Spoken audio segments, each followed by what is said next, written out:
Tela, kali ini spesial memperingati Hari Hipertensi Sedunia bersama Rumah Sakit Universitas Indonesia. Apa kabarnya hari ini? Mudah-mudahan selalu dalam keadaan sehat, selalu dalam keadaan fit, semangat, dan juga bahagia. Selamat datang, aku ucapkan kepada semua peserta yang hadir pada hari ini. Aku ucapkan terima kasih juga sudah menyempatkan waktunya untuk kita belajar bersama pada siang hari ini.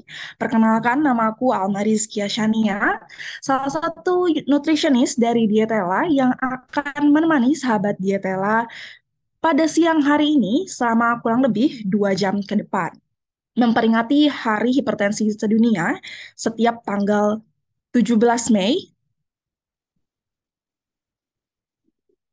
ditujukan untuk mempromosikan pencegahan, deteksi, dan pengendalian hipertensi. Hari Hipertensi Sedunia didedikasikan untuk menyoroti pentingnya monitor tekanan darah dan meningkatkan kesadaran global terhadap 1 miliar orang yang hidup dengan tekanan darah tinggi atau yang dikenal dengan hipertensi di seluruh dunia. Pada tahun ini, Hari Hipertensi Sedunia membawakan tema Measure Your Blood Pressure, Accurately, Control It, and Live Longer. Oleh karena itu, mari kita hidup panjang dengan tekanan darah yang normal. Di siang hari yang spesial ini, kita akan sama-sama belajar nih. Belajar tentang apa? Kita akan belajar tentang 2 topik untuk kupas tuntas semua tentang hipertensi. Yang pertama, kita akan belajar bener enggak sih hipertensi picu serangan jantung bersama Dokter Hari dan belajar tentang pengaturan pola makan diet tepat untuk kontrol darah tinggi bersama Kak Lisa. Tapi sebelum kita mulai ke acara pertama kita pada hari ini, kita sama-sama ketahui terlebih dahulu terkait peraturan kelas hari ini, supaya kelasnya, acaranya bisa berjalan dengan kondusif, lancar, dan aman untuk kita semua. Yang pertama, diharapkan tidak membagikan link Zoom dan materi webinar keluar peserta kelas gizi. Lalu setelah masuk ke ruangan Zoom, diharapkan untuk menonaktifkan terlebih dahulu mikrofonnya, apalagi saat pembicara nanti akan menyampaikan materi. Kalau tidak sengaja terunmute, kami dari panitia izin untuk menonaktifkannya terlebih dahulu. Buka kameranya saat nanti sesi Q&A langsung bersama narasumber dan juga saat kita sesi foto bersama. Jangan lupa untuk isi formulir kehadiran dan evaluasi ketika sudah dibagikan di chat box saat akhir dari sesi. Namun ini yang paling penting, mari kita ikuti kegiatan webinar kelas hari ini dengan semangat dan bahagia. Oke, sudah tahu tata tertibnya, mestinya sudah aman. Eh, Aku mau heads up juga untuk sahabat Ditela di sini yang mau post-post kegiatan hari ini terkait kelasnya, boleh sekali juga tag Instagramnya Ditela dan juga RSUI. Kalau gitu, tanpa berlama-lama lagi, kita akan langsung ke acara utama kita. Kita akan kenalan dengan pembicara pertama kita pada hari ini, yaitu Dr. Hari Sakti Mulyawan, PhD, spesialis jantung dan pembuluh darah. Beliau merupakan dokter spesialis penyakit jantung dan pembuluh darah di Rumah Sakit Universitas Indonesia. Mengenal sedikit tentang Dokter Hari menempuh pendidikan dokter dan spesialisnya di Universitas Indonesia dan juga sudah mendapatkan gelar PhD Cardiovascular Science dari Kobe University Graduate School of Medicine. Saat ini Dokter Hari juga aktif menjadi anggota Perhimpunan Dokter Spesialis Kardiovaskular Indonesia. Untuk jadwal praktiknya Dokter Hari di RSUI, peserta kelas gizi bisa langsung hubungi admin Rumah Sakit Universitas Indonesia atau bisa dicek websitenya www.rsui.ac.id untuk bisa langsung terhubung dengan Dokter Hari. Hari ini Dokter Hari akan sharing bersama kita semua terkait hipertensi, benarkah picu serangan jantung. Kalau gitu kita sapa yuk, apakah Dokter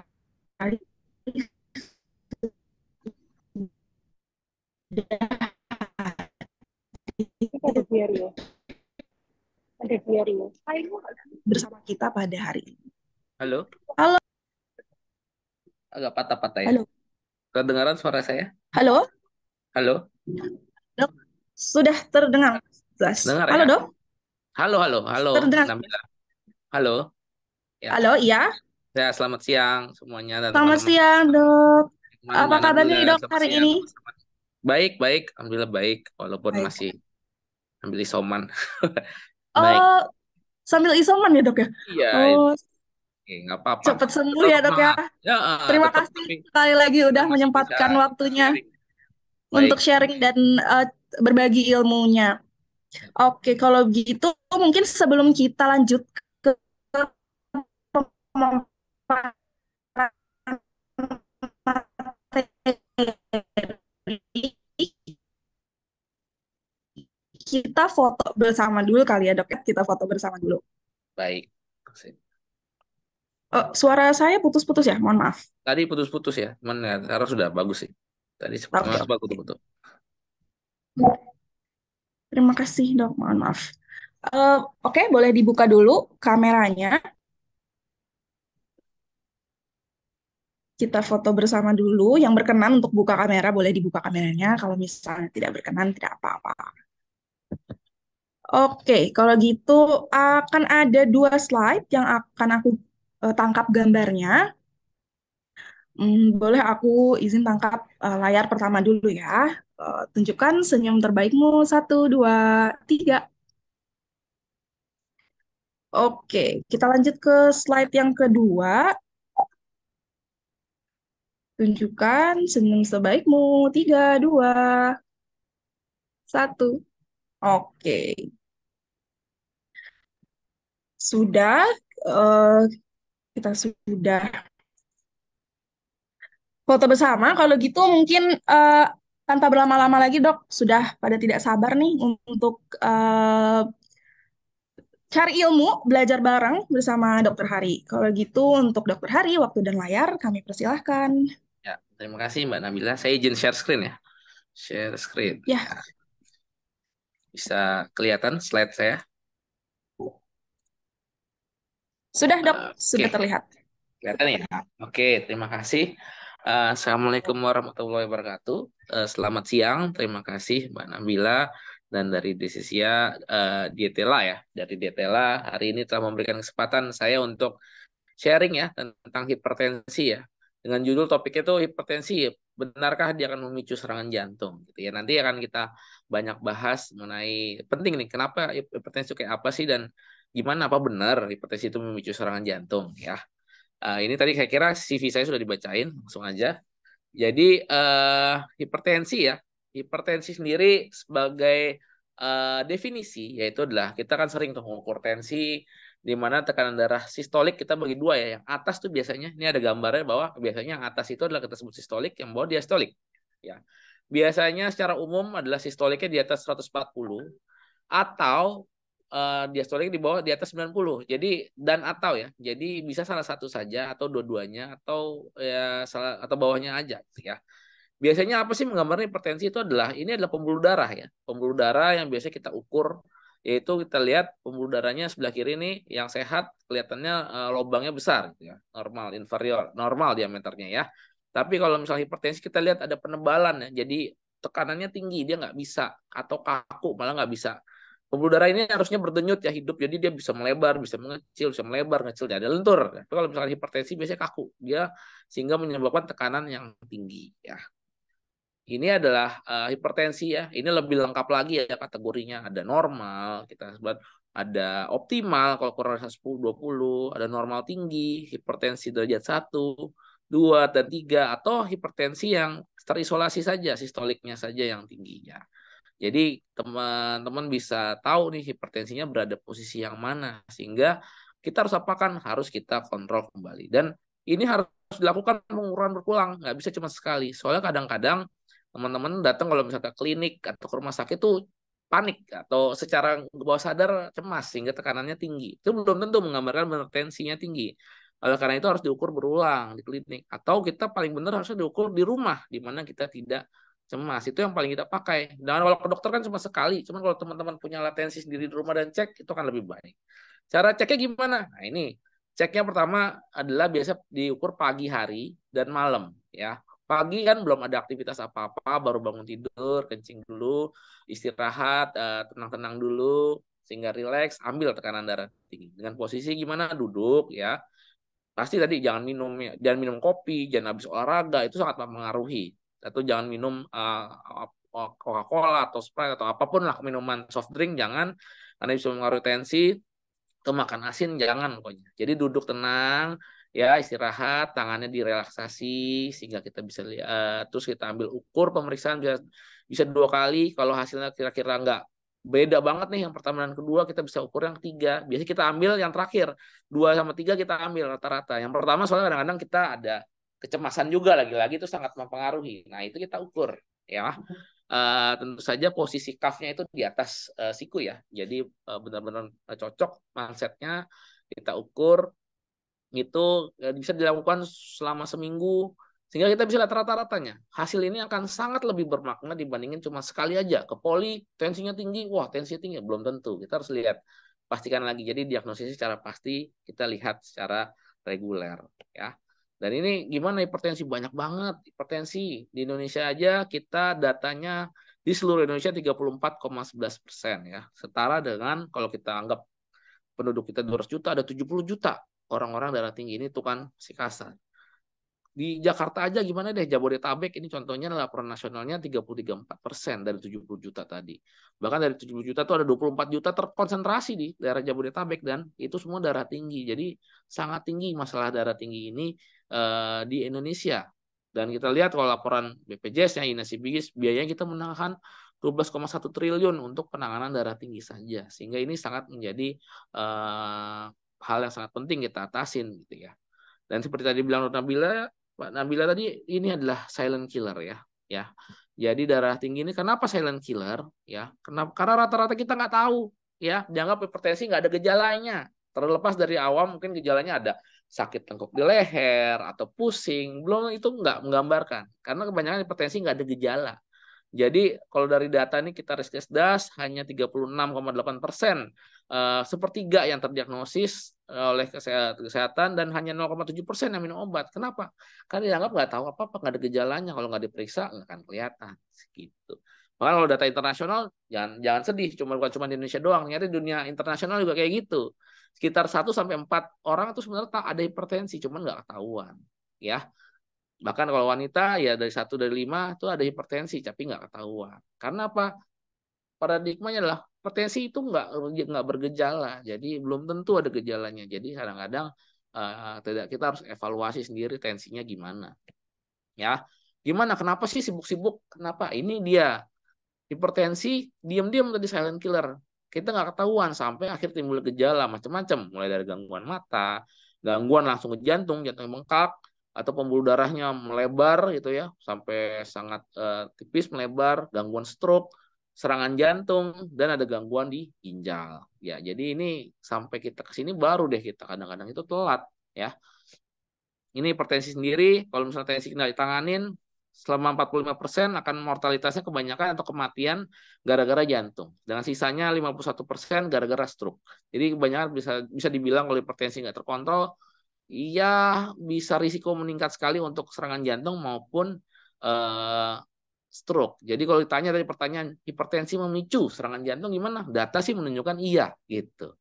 Karena tinggal gimana sih? Nah, ini contoh lagi, tekanan darah. Semakin tinggi tekanan darah, ini balok-balok ini semakin tinggi, warnanya semakin merah, menunjukkan risiko untuk serangan kardiovaskular, serangan jantung maupun stroke tadi ya.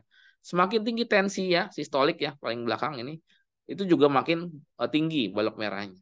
Kalau semakin diastolik juga semakin ke kanan makin tinggi. Apalagi usianya di atas 45 tahun. Wah, itu sangat-sangat tinggi. Kita lihat kenaikannya bisa 3 kali lipat untuk mengalami risiko serangan jantung, yaitu serangan stroke juga bisa. Jadi kelihatan ya tensi makin tinggi, risiko semakin tinggi. Jadi semakin menjawab bahwa jelas hipertensi berhubungan dengan penyakit serangan jantung bisa.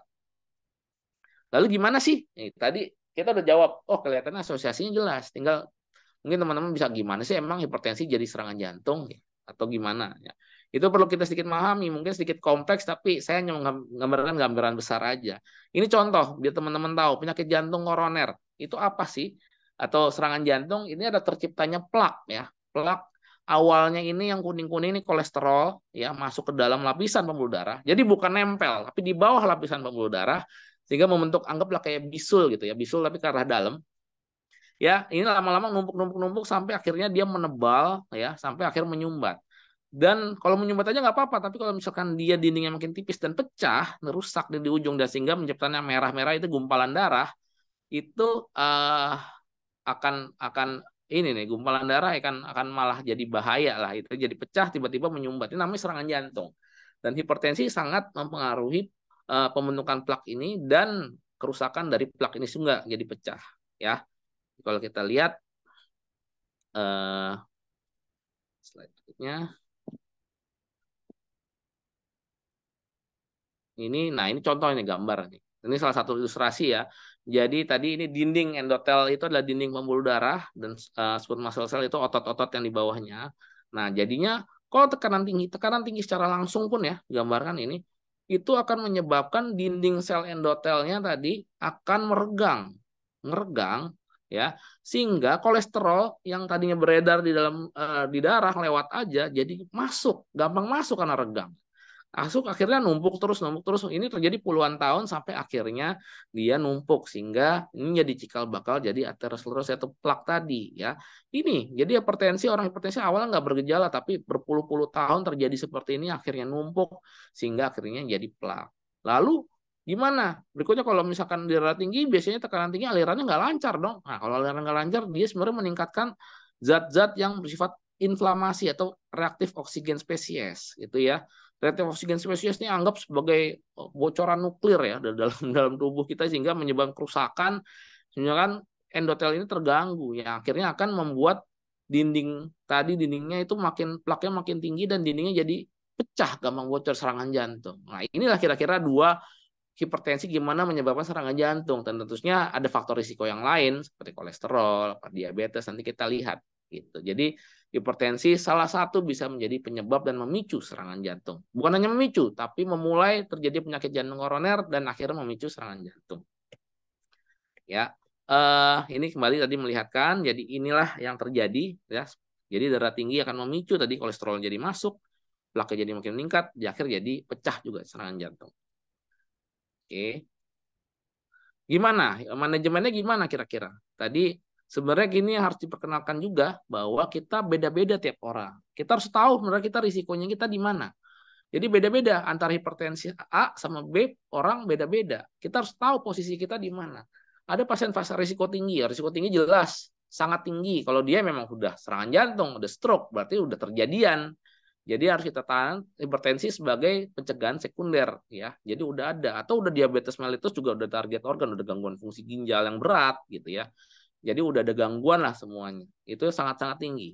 Atau kalau risikonya tinggi, kalau pasien memang belum ada kejadian tapi udah faktor risikonya banyak nih, kolesterol ada, diabetes ada, hipertensi ada, ginjal juga udah mulai terganggu, ini risikonya tinggi paling gampang. Atau risikonya sedang kalau dia darah tinggi aja, udah usia lanjut risiko sedang harus dicek. Atau risiko rendah kalau misalnya risikonya tadi dihitung skor ada kurang dari 1%. Intinya mesti diapain? Contoh nih, pasien bisa aja tensinya nggak terlalu tinggi, high normal ya, tapi ternyata dia udah ada gangguan ginjal, udah diabetes mellitus dengan berat, udah masuk dalam very high risk. Harus tata laksananya harus lebih agresif ya. Atau pasien kalau misalkan tensinya bisa aja grade 1, tapi ternyata sudah ada banyak faktor risiko lebih dari 3, udah dianggap hampir high risk sehingga harus lebih agresif dalam pengobatannya. Kecuali kalau pasien masih hipertensi grade 1, nggak ada risiko itu bisa tenang-tenang dulu. Ya, jadi sangat tergantung dari kondisi dirinya sendiri dalam nilai agresivitas terapi. Nah, terapinya mulai dari apa? Pertama biasanya kalau misalnya risiko rendah, gaya hidup dulu dan ini adalah beberapa hal, nggak hanya obat. Jadi kalau ditanya, dok, untuk menurunkan tensi perlu obat seumur hidup ya? Belum tentu, tergantung kondisinya, risikonya di mana. Misalkan stage-nya 1, risikonya rendah, nggak ada faktor risiko yang lain. Maka kita bisa dengan gaya hidup saja bisa turun tensi. Kita lihat penurunan berat badan, turun tensi bisa sampai 5. Dash eating, nanti akan dijelaskan lebih lanjut, bisa nurunin sampai 11. Olahraga 5 sampai 8. Maksimal mungkin rata-rata hampir ini bukan kumulatif ya, tapi rata-rata kemungkinan kalau kita lakukan semua bisa paling tinggi 11 lah kita turunin dan itu sangat menurunkan tensi yang cukup bermakna gitu. Jadi bukan hanya obat. Bisa jadi kalau misalnya tensi cuma grade 1, faktor risiko nggak ada, kita lakukan ini, udah tensi kita normal, nggak perlu pakai obat ya. Jadi belum tentu, tergantung kita berada di posisi mana. Nah, ini contoh kandungan natrium ya, yang perlu dilihat. Kita harus lihat ya, karena tadi natrium berapa sih tadi? Harusnya kurang dari 1.500 gram per hari. Kita bisa lihat dari sini berapa kandungan gram dari makanan yang kita makan ya. Nah, ini contoh-contohnya saya kira nanti akan dijelaskan lebih banyak, tapi ini sedikit contoh aja. Beef burger aja kita makan udah hampir seperempatnya tadi ya untuk kebutuhan sehari ya. Jadi sepertiga. Jadi sangat-sangat penting untuk melihat. Nah, ini obat-obatan tentu saja sangat tergantung ya. Ada yang saya minum 1 obat, ada 2 obat, sangat tergantung dari tensinya ya. Dan juga risikonya. Semakin risikonya tinggi, kita harus lebih agresif ya. Jadi kadang-kadang kalau udah penyakit jantung koroner bisa 1-2 langsung. Bisa inisial langsung 2 terapi. Dan kalau misalnya kita gaya hidup baik bisa dikurangin malah jadi 1 obat. Ya gitu. Jadi saya nggak akan bicarakan jenis-jenisnya. Mungkin ini yang penting tensinya terkontrol nanti ya. Dan ada gunanya nggak sih kalau kita turunin tensi? Ternyata data memang menunjukkan ada gunanya. Kalau di gambar ini contoh semakin tinggi menunjukkan semakin balok ini makin tinggi ini makin menunjukkan berapa besar sih risiko kardiovaskuler yang bisa kita hindarin ya. Di sini kita bisa lihat semakin turun tensinya. Di sini dari penurunan sebesar 4 mm Hg atau sampai 16 mm Hg tentu saja lebih baik, lebih tinggi risikonya dihindarkan kalau tingginya turunnya lebih tinggi atau lebih 16 gitu ya. Apalagi kalau pasien risikonya tinggi nih, risikonya CV risknya 21%, itu lebih signifikan keuntungannya dibandingin kalau misalkan kurang dari 11 karena dia memang risikonya nggak terlalu tinggi. Jadi semakin tinggi risiko penurunannya harus lebih agresif untuk menghindari risiko kardiovaskular ke depan. Jadi ada gunanya. Jadi kesimpulannya hipertensi ini adalah faktor risiko utama penyakit kardiovaskuler. Makanya disebut the silent killer karena seringkali nggak bergejala. Dan ternyata benar hipertensi memicu serangan jantung. Nah, kalau melaluinya ada efek langsung dari tekanan tinggi dan ada dia memicu reaktif oksigen spesies namanya yang meningkatkan progresivitas plak dan memicu ruptur pecah serangan jantung. Dan yang terakhir adalah gimana tata laksananya? Tentu saja teman-teman harus kenali selain tahu darah tinggi dan faktor risikonya, teman-teman berada di posisi mana, risikonya apa, rendah, sedang, tinggi, dan ini harus dikomunikasikan dengan dokternya sehingga kita harus luruskan. Jadi ngobatin tensi itu bukan sekedar ngobatin tensi tapi mengobati tensi untuk mencegah penyakit jantung, penyakit kardiovaskuler seperti stroke maupun serangan jantung. Pencegahannya bisa primer, bisa pula sekunder. Kalau pasien sudah pernah terkena, ya sekunder. Intinya kita harus, jadi penanganan hipertensi bukan hanya mengobati hipertensi, tapi mencegah, fungsinya adalah mencegah penyakit kardiovaskuler. Mungkin sekian dari saya, mudah-mudahan bisa berguna sharingnya. Saya ucapkan terima kasih. Assalamualaikum warahmatullahi wabarakatuh. Waalaikumsalam warahmatullahi wabarakatuh. Wah, Berikan ke Mbak Nabila ya. Ya. Membuka wawasan dan membuka pikiran kita nih, Dok, dan juga sebagai reminder ya, nggak hanya ngontrolnya aja gitu yang jadi poin gitu. Pengennya sih mencegah secara keseluruhan biar nggak terjadi penyakit yang lebih parah lagi ya dok ya, yaitu tadi si kardiovaskular lagi. Terima kasih sekali lagi Dokter Hari, walaupun lagi isoman, menyempatkan waktunya untuk sharing dan berbagi ilmu sama kita semua di sini. Kita akan langsung lanjut ke sesi Q&A nih, Dok. Kita akan langsung lanjut ke sesi Q&A. Di sesi Q&A ini kita akan buka untuk 5 orang penanya terlebih dahulu. Nanti kalau ada tambahan waktu, kita akan buka lagi sesuai dengan waktu yang mungkin available ya. Penanya dapat menyalakan fitur raise hand-nya untuk menanya secara langsung. Nanti setelah aku persilahkan bisa di-unmute mikrofonnya. Setelah itu bisa langsung tanyakan ke Dokter Hari terkait pertanyaannya dengan format nama dan juga pertanyaan. Oke, sekarang udah lumayan banyak yang raise hand nih, Dok. Ada dari Kak Rosmaida. Boleh Kak dibuka mikrofonnya untuk langsung ajukan pertanyaan ke Dokter Hari? Iya. Assalamualaikum warahmatullahi wabarakatuh. Terima kasih Dokter Hari. Saya Rosmaida dari FKM. Ya, Dok, mau tanya, kalau misalnya nih ada seseorang yang biasanya itu tekanan darahnya tuh selalu rendah, sampai suatu waktu saat cek kembali tuh tekanan darahnya sebenarnya normal, tapi saya tuh merasa kayak kadang-kadang pusing gitu. Nah, sebenarnya apakah itu salah satu gejala dibilang hipertensi atau bagaimana?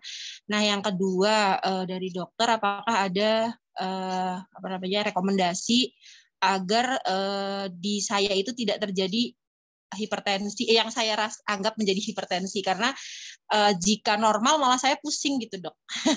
Jadi apakah ada rekomendasi makanan apa yang perlu saya hindari atau bagaimana? Terima kasih, Dok. Ya. Terima kasih Kak Rosmaida. Boleh silakan Dokter Hari dicoba dijawab. Pertanyaannya saya kira penting ya. Tapi di sini kita mesti lihat dulu ya, hipertensi. Lagi-lagi hipertensi itu tidak identik tidak sama dengan pusing. Itu penting ya. Jadi hipertensi itu keadaan tekanan darah tinggi ya tadi, sehingga menyebabkan ada peningkatan tekanan pembuluh darah. Salah satu efeknya bisa pusing, tapi jangan dibalik, bukan berarti semua pusing itu hipertensi. Penyebab pusing macam-macam. Bisa karena emang gangguan di pembuluh darah, bahkan tensi terlalu rendah bisa bikin pusing sampai akhirnya kelayangan karena aliran darahnya nggak bisa nyampe ke otak ya. Kalau tensi terlalu rendah, tapi itu biasanya ada perubahan tensi ya. Tadi tensinya tinggi, tiba-tiba karena minum obat dan drop terlalu rendah sehingga jadi pusing. Atau memang orang udah dari awal tensinya rendah dan itu regulasi di pembuluh darahnya sudah justru bagus. Secara data menunjukkan orang-orang yang memang memiliki regulasi pembuluh darahnya itu lingkungannya tensinya rendah, itu risiko penyakit jantungnya lebih rendah. Nah, masalah pusingnya harus dievaluasi lebih lanjut. Pusingnya apakah benar karena gangguan pembuluh darah atau karena gangguan lokal, karena banyak penyebab pusing, mulai dari otot paling sering ya, gangguan otot. Jadi kalau gangguan otot, ketegangan otot itu, leher-leher pegel, semuanya itu akan sama, otot nyampe ke atas nyeri dalam bentuknya. Kalau ditranslasikan, kalau otot ke atas ke kepala ya jadinya pusing. Apakah jadi belum tentu gangguan pembuluh darah, bisa jadi gangguan otot atau gangguan saraf ya. Kita harus lihat, ada orang yang migrain atau apa, itu gangguan di saraf atau pembuluh darah lokal, bukan tekanan darah tinggi. Jadi harus dipastikan sendiri ya tensinya juga, apakah benar tensinya tinggi, apakah benar pusingnya itu berhubungan dengan pembuluh darah, belum tentu. Jadi jangan dianggap karena pusing pasti ini hipertensi, itu beda. Jadi apalagi kalau dari buktian lagi pusing di tensinya nggak tinggi, belum tentu ya. Kadang-kadang ada juga pasien orang pusing tensi jadi tinggi. Apakah tensinya menyebabkan pusing atau pusing menyebabkan tensi? Sangat tergantung. Karena nyeri sendiri, tadi nyeri otot, tentu saja orang lagi nyeri tensi bisa naik juga untuk mengkompensasi. Bisa jadi, tapi kalau sehari-harinya dia tensinya nggak tinggi, maka mungkin bukan hipertensi kali. Kalau gitu obatnya apa? Anti nyeri. Anti nyeri dia turun sendiri. Kayak gitu. Makanya tensi harus dilakukan tadi secara berkala. Seminggu, dua minggu mesti dicek terus. Lihat emang konsisten tinggi, baru kita sebut hipertensi dan perlu penanganan obat-obatan hipertensi. Ya. Pertanyaan kedua tadi apa ya tadi ya? Rekomendasi makanan. Rekomendasi, tentu saja rekomendasi gaya hidup sehat tadi tetap itu penting ya, menjadi, karena garam itu walaupun nggak hipertensi pun ternyata menunjukkan untuk meningkatkan risiko kardiovaskuler. Jadi tetap, saya nggak bilang makan garamnya harus dikurangi, nggak ada garam sama sekali ya, tapi garam tuh emang yang terlalu tinggi dihindarin. Semua yang berlebihan pada dasarnya nggak bagus. Jadi diet sehat, olahraga udah pasti bagus untuk pencegahan jantung. Jadi secara umum ya, jadi selain darah tinggi tadi pada Mbak Rosmaida kan nggak ada darah tinggi nih ternyata nih. Jadi apa yang disarankan? Tentu saja olahraga, gaya hidup tetap harus ada, dan itu pola makan juga harus baik. Nanti akan dibahas kira-kira nanti detailnya dengan pola makan yang baik. Mungkin nggak harus seketat orang hipertensi, tapi tetap gaya hidup secara umum, makan seimbang, itu saya kira tetap bagus untuk secara umum, secara penyakit jantung, kardiovaskuler secara umum pasti baik. Mungkin itu yang bisa saya jawab. Oke, baik. Terima kasih Dokter Hari atas jawabannya. Untuk Kak Rosmaida, semoga bisa menjawab ya Kak ya. Oke, kalau gitu aku akan lanjut lagi ke penanya berikutnya. Ada Kak Michael Aprilino. Halo Kak, boleh dibuka mikrofon dan juga kameranya untuk langsung ajukan pertanyaannya ke Dokter Hari. Iya, Namo Sang Hyang Adi Buddha, selamat siang. Terima kasih kesempatannya kepada moderator dan terima kasih kepada materinya yang amat sangat luar biasa kepada Dr. Hari. Jadi sebelumnya perkenalkan, nama saya Michael Abnul Fernandes. Saya kebetulan dari keluarga mahasiswa Buddha Universitas Negeri Malang dan kebetulan saya juga aktif di UKM Kop Sukarela Universitas Negeri Malang, KSL PMI UM kebetulan. Jadi begini Pak Dokter, mungkin saya pribadi ingin bertanya seperti ini. Mungkin pertanyaan saya itu mengenai hipertensi, yaitu adalah yang pertama itu adalah hipertensi itu kan kalau orang ngomongnya itu kan biasa darah tinggi lah istilahnya orang ngomongnya. Nah, apakah benar kalau darah tinggi itu bisa diobati menggunakan timun? Di mana timun itu dikatakan bisa menekan apa tuh, jadi kalau darah tinggi itu satu, kalau pusing makan timun maka nanti darahnya bisa turun, dan yang kedua diharapkan menghindari makanan seperti salah satunya itu gulai kambing kalau nggak salah. Nah tapi kebalikannya, kalau darah rendah hindari timun, makan gulai kambing. Nah tapi kalau dari segi penelitian ilmiah apakah itu benar Pak, ataukah mohon maaf Pak itu mungkin hanya cuma kata-katanya aja gitu loh Pak. Nah yang kedua yaitu adalah jika misalnya ada orang menderita sakit jantung disertai hipertensi, apakah mungkin ada pertolongan pertama yang harus dilakukan? Karena ini mungkin juga pertanyaan yang ketiga, Pak. Sakit jantung itu, Pak, selain disebabkan hipertensi kan karena bisa disebabkan karena banyak sebab. Nah, beberapa di antaranya yang pernah saya lihat ini mungkin dari media ya, Pak ya. Jadi mungkin saya ingin bertanya biar lebih akurat. Apakah benar kalau orang sakit jantung itu tuh bisa saja datang tiba-tiba gitu loh, Pak? Nah, ya mungkin itu saja Pak pertanyaan saya. Mohon maaf moderator dan juga Pak Dokter, saya bertanya agak panjang karena saya jujur pribadi dulu ada cita-cita mau jadi dokter, tapi sayangnya nggak kesampaian cita-citanya Pak. Malah saya jadi sekarang ini masuk jurusan sejarah. Oke, baik. Terima kasih Kak Michael atas pertanyaannya. Mungkin terkait mitos dan fakta ya Dok ya, kalau ini gitu, apakah benar gitu makanan-makanan tertentu bisa menyembuhkan hipertensi gitu, dan juga kebalikannya, apakah makanan-makanan tertentu juga bisa meningkatkan darah gitu untuk kondisi-kondisi hipotensi gitu. Baik. Boleh Terima dicoba kasih, dijawab Pak Michael. dulu, Saya Dok. kira pertanyaannya penting dan ini sering ya sehari-hari juga saya temukan. Selama praktek sehari-hari juga banyak yang nanya seperti ini gitu. Saya sering kali jawab seperti ini, oh makan timun apakah benar bisa nurunin tensi? Saya bilang, oh ya benar Bu, Pak gitu. Makan timun benar bisa nurunin tensi. Kalau Ibu makannya timun aja, gitu. Nggak yang lain gitu. Secandanya jadi banyak buah-buahan lah. Jadi buah atau banyak makan sayur-sayuran gitu. Jadi nggak banyak makan lain. Jadi mayoritas makanannya timun semuanya itu akan menurunkan tensi, itu kemungkinan besar. Tapi kalau misalkan kita dari data penelitian ngomongin hanya timun saja sebagai bagian dari makanan kita sehari-hari dan kita tidak mengontrol makanan yang lainnya, itu enggak, data tidak menunjukkan hal seperti itu ya. Jadi makan timun saja tidak. Makanya kalau memang sudah ada datanya maka akan disarankan gitu. Makanya kalau memang datanya segitu kuat sebenarnya udah akan ada rekomendasi yang sifatnya bukan hanya harus dari WA saja, tapi sudah contoh seperti DASH trial ini sudah dibuktikan gitu, udah jutaan orang dan memang menurunkan tensi. Jadi pada dasarnya timun tidak datanya tidak ada. Bahkan terakhir tahun 2002 tahun lalu akhir benar-benar dibuktikan dilakukan penelitian. Tapi bukan menurunkan tensi dalam hal menurunkan risiko penyakit jantung. Turun nggak sih risiko penyakit jantung kalau kita makan timun, bawang atau makanan-makanan lain, herbal yang lain segala macam udah dicoba, ternyata enggak. Gitu. Jadi udah semakin tegas menyatakan. Kalau dulu saya bisa ditanyain, saya nggak tahu karena nggak ada datanya. Tapi sekarang udah ada datanya dan tidak. Jadi bisa dibilang tidak. Terus yang kedua pertanyaannya mengenai serangan jantung ya.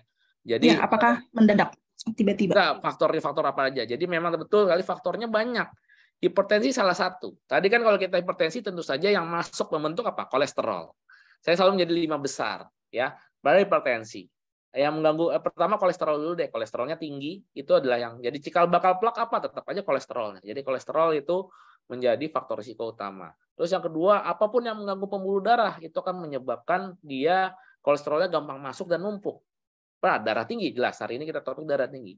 Kedua ada lagi nggak? Diabetes. Itu sangat mengganggu pembuluh darah. Makanya tadi faktor risiko naik lah ada diabetes. Yang tiga apa segala macam ada merokok. Riwayat merokok itu juga karena merokok langsung dia merusak pembuluh darah dan meningkatkan kolesterol sebenarnya. Merokok. Terus yang kelima ya kalau memang ada risiko, faktor risiko keluarga ada yang memang serangan jantung usia muda. Jadi pembuluh darahnya udah rentan. Nah, itulah faktor-faktor risiko utama ya. Selain itu banyak lagi autoimun atau gangguan apa-apa yang menyebabkan peradangan di pembuluh darah, itu kolesterol gampang masuk. Jadi itu faktor risikonya harus dilihat. Makanya tadi klasifikasi kita masuk ke yang mana? Kita mesti lihat faktor risikonya. Dan serangan jantung mendadak, betul sekali. Kan tadi, tapi saya harus menekankan ya, penyakitnya udah puluhan tahun sebenarnya tercipta. Penumpukan sudah terjadi sekian lama. Efeknya akhirnya terjadi itu biasanya mendadak. Karena tadi apa? Setelah plak yang numbuh pelan-pelan terakhir pecah. Ya, setelah pecah kumpulan kalau pernah bisul kalau kita tekan keluar kan cairannya. Nah, cairan yang keluar dari bisul itu atau plak yang keluar dari plak tersebut kalau nyampur sama darah gumpal dia. Nah, itu tiba-tiba misalkan plak cuma 20% keluar darah itu menggumpal langsung ketutup semua, itu namanya serangan jantung. Jadi biasanya orang kali saya sering ini lagi-lagi pengalaman dokter jantung udah sering banget. Pasien sering kali kalau serangan jantung sering kali saya selama ini sehat kok tiba-tiba serangan jantung. Iya memang selama ini nggak pecah. Nah pas lagi pecah itu serangan jantung gitu. Kecuali ada emang udah penyumbatan makin lama makin dahsyat ya tanpa ada pecah. Yang berbahaya itu kalau misalkan ya nggak ada masih 20% tapi pecah. Nah itu yang harus kita hindarin gitu. Jadi betul sekali mendadak tapi bukan berarti penyakitnya ada tadi penyakitnya sebenarnya gaya hidup yang kita lakukan sudah dari kalau dari penelitian itu dari teori dari 20 tahun sebenarnya udah mulai bahkan dari mulai belasan tahun kita udah biasa makan junk food atau makan garam olahraga segala macam semuanya itu sangat-sangat mempengaruhi ya. Oke. Mungkin itu jawabannya atas pertanyaan Pak Michael. Mudah-mudahan bisa menjawab. Oke, baik. Terima kasih Dr. Hardy atas jawabannya untuk Kak Michael. Semoga bisa menjawab. Kalau misalnya ada follow-up question, mungkin bisa disampaikan melalui chat box ya. Oke, kita akan lanjut ke pertanyaan berikutnya. Ada dari Kak Via. Halo Kak, boleh diaktifkan mikrofonnya. Halo, Assalamualaikum. Waalaikumsalam warahmatullahi wabarakatuh. Terima kasih Adrian kesempatannya. Halo dokter, selamat siang. Saya Via, usia 35. Jadi kebetulan gini dok, tahun kemarin itu pada usia kandungan ke-8, 8 bulan saya kena COVID. Itu sejak itu tekanan darah itu di atas biasanya dok. Jadi biasanya tuh saya 90/70 sampai 110/70. Nah sekarang itu setiap kontrol itu pasti ibu ada tekanan darah tinggi, apakah ibu ada tekanan darah tinggi? Jadi rata-rata sekitar 120 sampai 140/80 setiap kontrol. Apakah ada ini dok, efek atau dampak karena terkena setelah terkena COVID, ataukah kalau misal dibilang kayak efek dari kehamilan, apa ada efek kehamilan, tapi ketika kehamilan pertama saya kebetulan nggak ada dampak yang gimana dok terhadap tekanan darah masih normal-normal aja, namun ketika setelah kehamilan kedua ini dan setelah COVID ini malah tekanan darah saya jadi kayak agak pasti ditanya ibu ada tekanan darah tinggi gitu. Apakah ada dampaknya dan bagaimana cara untuk mengatasi hal tersebut? Oke dokter, terima kasih banyak. Baik. Oke, baik. Terima kasih. Terima kasih. Ya. Boleh Ya, saya jawab silakan langsung? dok, boleh dijawab. Ya. Baik. Jadi salah satu hal yang perlu diperhatikan darah tinggi ini sifatnya progresif ya. Jadi bisa saja juga berubah. Jadi kadang-kadang belum tentu hari ini kita tensinya normal dengan seperjalanan waktu belum tentu akan tetap normal atau rendah. Jadi banyak juga kasusnya dulunya rendah, apalagi wanita nih seringnya. Ini berhubungan salah satu berhubungan dengan menstruasi juga. Hormon menstruasi itu adalah hormon yang melindungi kita, melindungi wanita ya dalam hal penyakit jantung koroner maupun darah tinggi. Jadi sangat hormon yang baik ya. Jadi memang diciptakan oleh Allah memang untuk itu karena kan fungsinya lebih lah untuk hormon wanita ini apalagi buat nanti hamilan segala macam. Jadi sangat-sangat melindungi. Tapi mulai terjadi kadang-kadang kalau udah selesai menopause itu risikonya sama kayak pria. Saya nggak bilang meningkat tapi sama kayak pria. Jadi sama risikonya itu mulai. Kadang-kadang seringkali bisa jadi tensinya naik setelah saya nggak tahu ya, sudah mulai menopause. Kalau kasus Mbak Via kan masih 35 tahun, harusnya masih baik. Terus yang kedua bisa juga dicetuskan kan hal lain. Misalkan contoh penyakit COVID. Ya. Penyakit COVID ini sering kali meningkatkan gangguan, karena saya bilang salah satunya autoimun atau inflamasi. Nah, COVID ini kadang-kadang peradangan yang menyeluruh pembuluh darah, sehingga bisa meningkatkan risiko tekanan darah tinggi. Itu sering, apalagi pasiennya mungkin sudah punya bakat sebelumnya ya, sebenarnya ada riwayat keluarga. Nah, itu tercetus dengan adanya peradangan yang luas dari COVID, jadi tensinya jadi tiba-tiba tinggi. Dan itu dipastikan lagi apakah betul bertahan apa enggak. Yang ketiga adalah kehamilan sendiri. Nah, kehamilan sendiri kadang-kadang ada gangguan ya, dalam istilahnya gangguan di plasenta yang apalagi plasentanya makin terganggu ya, semakin usia kehamilan tinggi, itu malah mencetuskan hipertensi. Tapi risikonya gimana belum tentu. Kadang-kadang banyak yang lagi kehamilan itu aja tensinya naik, setelah hamilnya selesai tensinya kembali turun. Tapi orang yang ya kan terganggu, terpapar terus berapa kali, tensinya tersebut lama-lama bisa bertahan tensinya tinggi. Jadi ada emang kelainan pada kehamilan juga yang disebabkan ada gangguan di plasenta yang bisa meningkatkan risiko hipertensi, dan itu juga bisa. Tapi lagi-lagi kalau kayak Mbak Via gini sebenarnya harus dipastikan lagi tensinya itu beneran tinggi apa enggak, karena lagi-lagi pengobatan tensi itu pengobatan jangka panjang. Karena untuk regulasi ya, gangguan regulasi jangka panjang. Dipastikan kalau tadi tensinya 120-140 itu kan belum sebenarnya, tapi mesti dipastikan coba tensi sendiri di rumah, diukur, dibuat catatan setiap pagi dan malam. Rata-rata tensinya tinggi nggak? Kalau tensinya ternyata di rumah tensi 120-an aja, atau nggak sampai 140.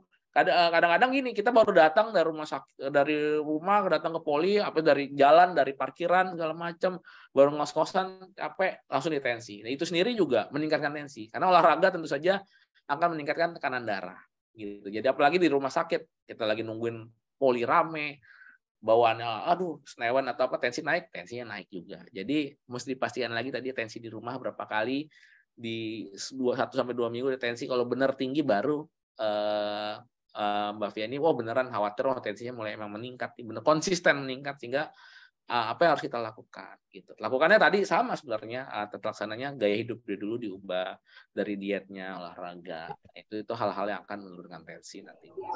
Ini itu yang bisa saya jawab. Jadi sangat mungkin tensi bisa berubah, kita harus identifikasi aja dan memastikan beneran nggak sih tensinya tinggi, atau karena sewaktu aja karena tadi datang di poli atau apa segala macam bawaannya, atau memang ada faktor lain dari COVID, kehamilan itu bisa. Ya. Oke. Oke, baik. Terima kasih Dokter Hari atas jawabannya. Untuk Kak Via tadi, mudah-mudahan jawabannya bisa terjawab ya. Kalau misalnya ada follow-up question, mungkin bisa dicantumkan di chat box gitu. Oke, kita lanjut lagi ke pertanyaan berikutnya. Ada dari Kak Oktarina. Halo, Kak, boleh diaktifkan mic-nya? Dan bisa langsung diajukan pertanyaannya ke Dokter Hari. Silahkan. Baik, terima kasih Dokter Hari dan Dietela untuk materinya yang luar biasa. Dok, saya ingin bertanya. Tadi terkait tata laksana hipertensi kan ada perubahan pola hidup, termasuk olahraga. Nah, di situ kok diarahkannya untuk aerobik selama 90-120 menit. Apakah memang harus olahraga yang kardio untuk menurunkan hipertensi, ataukah bisa diimbangi dengan olahraga lain seperti misalnya angkat beban? Terus pertanyaan kedua, saya ingin tahu dok, untuk suplementasi seperti fish oil dan magnesium, apakah itu bisa membantu menurunkan tekanan darah? Baik, terima kasih Dok Hari. Baik, terima kasih. Saya kira pertanyaan sangat bagus ya. Jadi olahraga, lagi-lagi olahraga nih memang jadi yang dicari dari yang merekomendasikan ini adalah yang paling aman. Jadi masalahnya kita nggak pernah tahu kecuali sudah mencari statusnya ya. Benar-benar completely free, kita hipertensi tanpa ada risiko penyakit, atau risikonya rendah atau risikonya tinggi.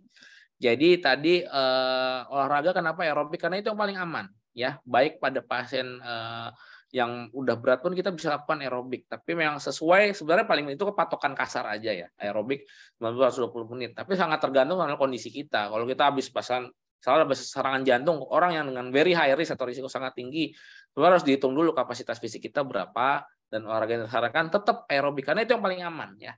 Aerobik sendiri dari kata bahasanya aerobik itu kita masih bisa menggunakan oksigen. Jadi olahraga itu aerobik cenderung pelan-pelan, pelan-pelan, kenaikan pelan-pelan, tinggi, terus turun pelan-pelan. Jadi itu adalah cikal bakal aerobik atau khas dari aerobik. Jadi karena sifatnya perlahan, gradual, dan pelan-pelan itu yang paling aman ya. Tentu saja kalau misalkan pasiennya risikonya rendah, sebenarnya risiko anaerobik ya seperti angkat beban itu juga bisa menurunkan tensi gitu ya. Tapi kita harus benar-benar memastikan kita nggak ada, karena saat kita lagi anaerobik, kita lagi angkat beban, itu kita tidak memakai oksigen, makanya anaerobik namanya. Kita tidak memakai oksigen. Bayangkan kalau memang pasiennya memang sebenarnya ada pasien risiko tinggi, ada plak, teman dia nggak pernah periksa, nggak tahu, terus kita melakukan angkat beban yang sangat berat, sehingga kan lagi itu nggak pakai oksigen dalam waktu berapa lama, itu malah meningkatkan risiko plaknya pecah atau gimana. Jadi yang paling penting adalah kita harus pastikan dulu. Dan rekomendasi diberikan ini karena yang paling aman deh.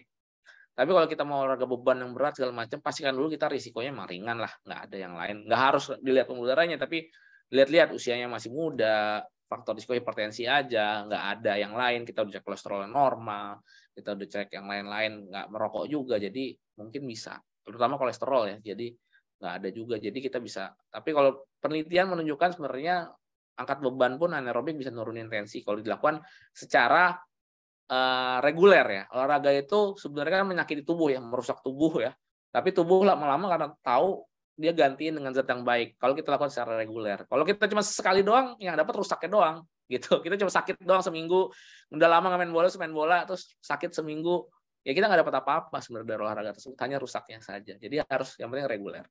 Terus pertanyaan kedua tadi adalah mengenai suplementasi magnesium. Ya, magnesium sering dipakai terutama pada kehamilan karena bisa mengurangi risiko sebenarnya untuk memperbaiki tadi plasenta yang tadi, mengurangi risiko ke hipertensi pada kehamilan sebenarnya. Tapi pada hipertensi biasa magnesium nggak terlalu berpengaruh ya dibandingin natrium tadi, sodium ya. Jadi sodium sama kalium itu yang lebih sangat-sangat mempengaruhi ya. Magnesium bisa tapi jarak jauh ya. Mempengaruhi ujung-ujung mempengaruhi natrium, sodium, dan kalium tadi. Jadi suplementasi magnesium kalau emang nggak perlu banget nggak perlu. Saya rasa nggak usah. Yang paling penting sodium justru natrium tadi. Terus yang kedua fish oil ya. Fish oil sendiri lagi-lagi udah ada penelitian di 2021 fish oil gimana nih? Kan simpang siur, ada yang bagus ada yang enggak. Ternyata fish oil harus hati-hati, ada beda. Fish oil itu bahasa umum, tapi sebenarnya fish oil itu macam-macam jenisnya.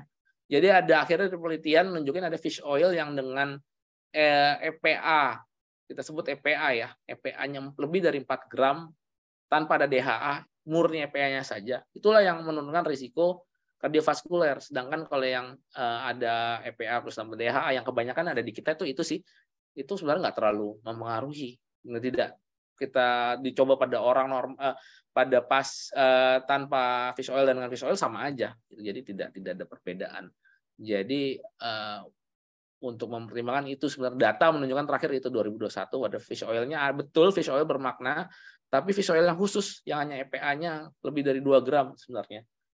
Dan kebanyakan tapi sayangnya yang di kita fish oil-nya EPA plus DHA ya. Jadi rendah itu dosisnya juga. Jadi mungkin itu bisa menjawab yang benar-benar dari data ya, fish oil yang EPA high concentration EPA lebih dari 2 gram. Itu pun rekomendasi 4 gram malah sehari. Ya. Oke. Baik. Terima kasih Dokter Hari atas jawabannya untuk Kak Oktarina tadi. Mudah-mudahan bisa menjawab ya pertanyaannya. Oke, kita lanjut lagi ke pertanyaan terakhir ya Dok, karena waktunya terbatas. Jadi ini adalah pertanyaan terakhir dari Kak Hana. Boleh silakan Kak dibuka mikrofonnya dan langsung diajukan pertanyaan ke Dokter Hari. Halo Kak. Halo dokter. Oke. Dokter Hari, bagus semua penjelasannya, lengkap banget. Dok, saya masih bingung ya tentang hipertensi paru itu hubungannya ke jantung seperti apa dok? Mungkin bisa dijelaskan ya dok. Aku masih bingung kayak gitu-gitu. Terus kemudian kalau dalam kateterisasi kenapa juga dilakukan balonis? Mungkin itu aja 2 pertanyaan saya dokter. Terima kasih, sehat selalu. Ya, terima kasih Bu Hana. Jadi hipertensi sebenarnya kita harus bagi 2 ya. Hipertensi yang kita bicarakan hari ini ya hipertensi, kita sebut hipertensi sistemik. Jadi jantung sendiri ada kiri dan sebelah kanan ya, kanan dan sebelah kiri ya. Kanan itu akan memompa darah ke paru-paru. ya, untuk dibersihin ya, darah kotor dibersihin ke paru-paru, nanti balik masuk ke darah kiri, dan darah kiri baru disuplai seluruh tubuh. Yang hipertensi yang kita bicarakan ini sebenarnya yang kita periksa tekanan darah tinggi itu adalah hipertensi sistemik ya, dari darah jantung kiri keluar. Kita sebut hipertensi sistemik sebenarnya.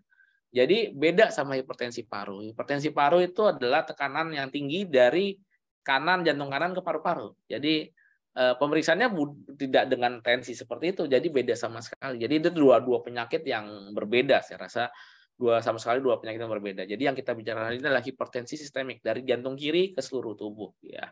Jadi hipertensi sistemik. Jadi pemeriksaannya berbeda, penyakitnya berbeda, pemeriksaannya berbeda. Jadi bukan dengan alat tensi itu. Alat tensi itu untuk hipertensi sistemik yang kita bicarakan.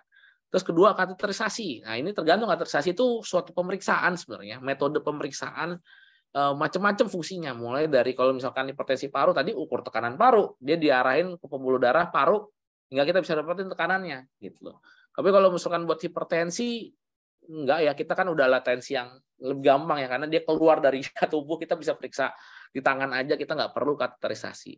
Kalaupun kateterisasi berhubungan untuk penyakit jantung koroner. Tadi misalkan sumbatannya sudah signifikan nih, terdiagnosis, kita kateterisasi untuk melihat ya ada sumbatan nggak signifikan. Nah, balon sendiri adalah salah satu teknik ya untuk ngelebarin. Nah, dia untuk ngelebarin pembuluh darahnya sehingga alirannya lancar lagi. Penyakitnya nggak dihilangin, tapi cuma ngelebarin aja.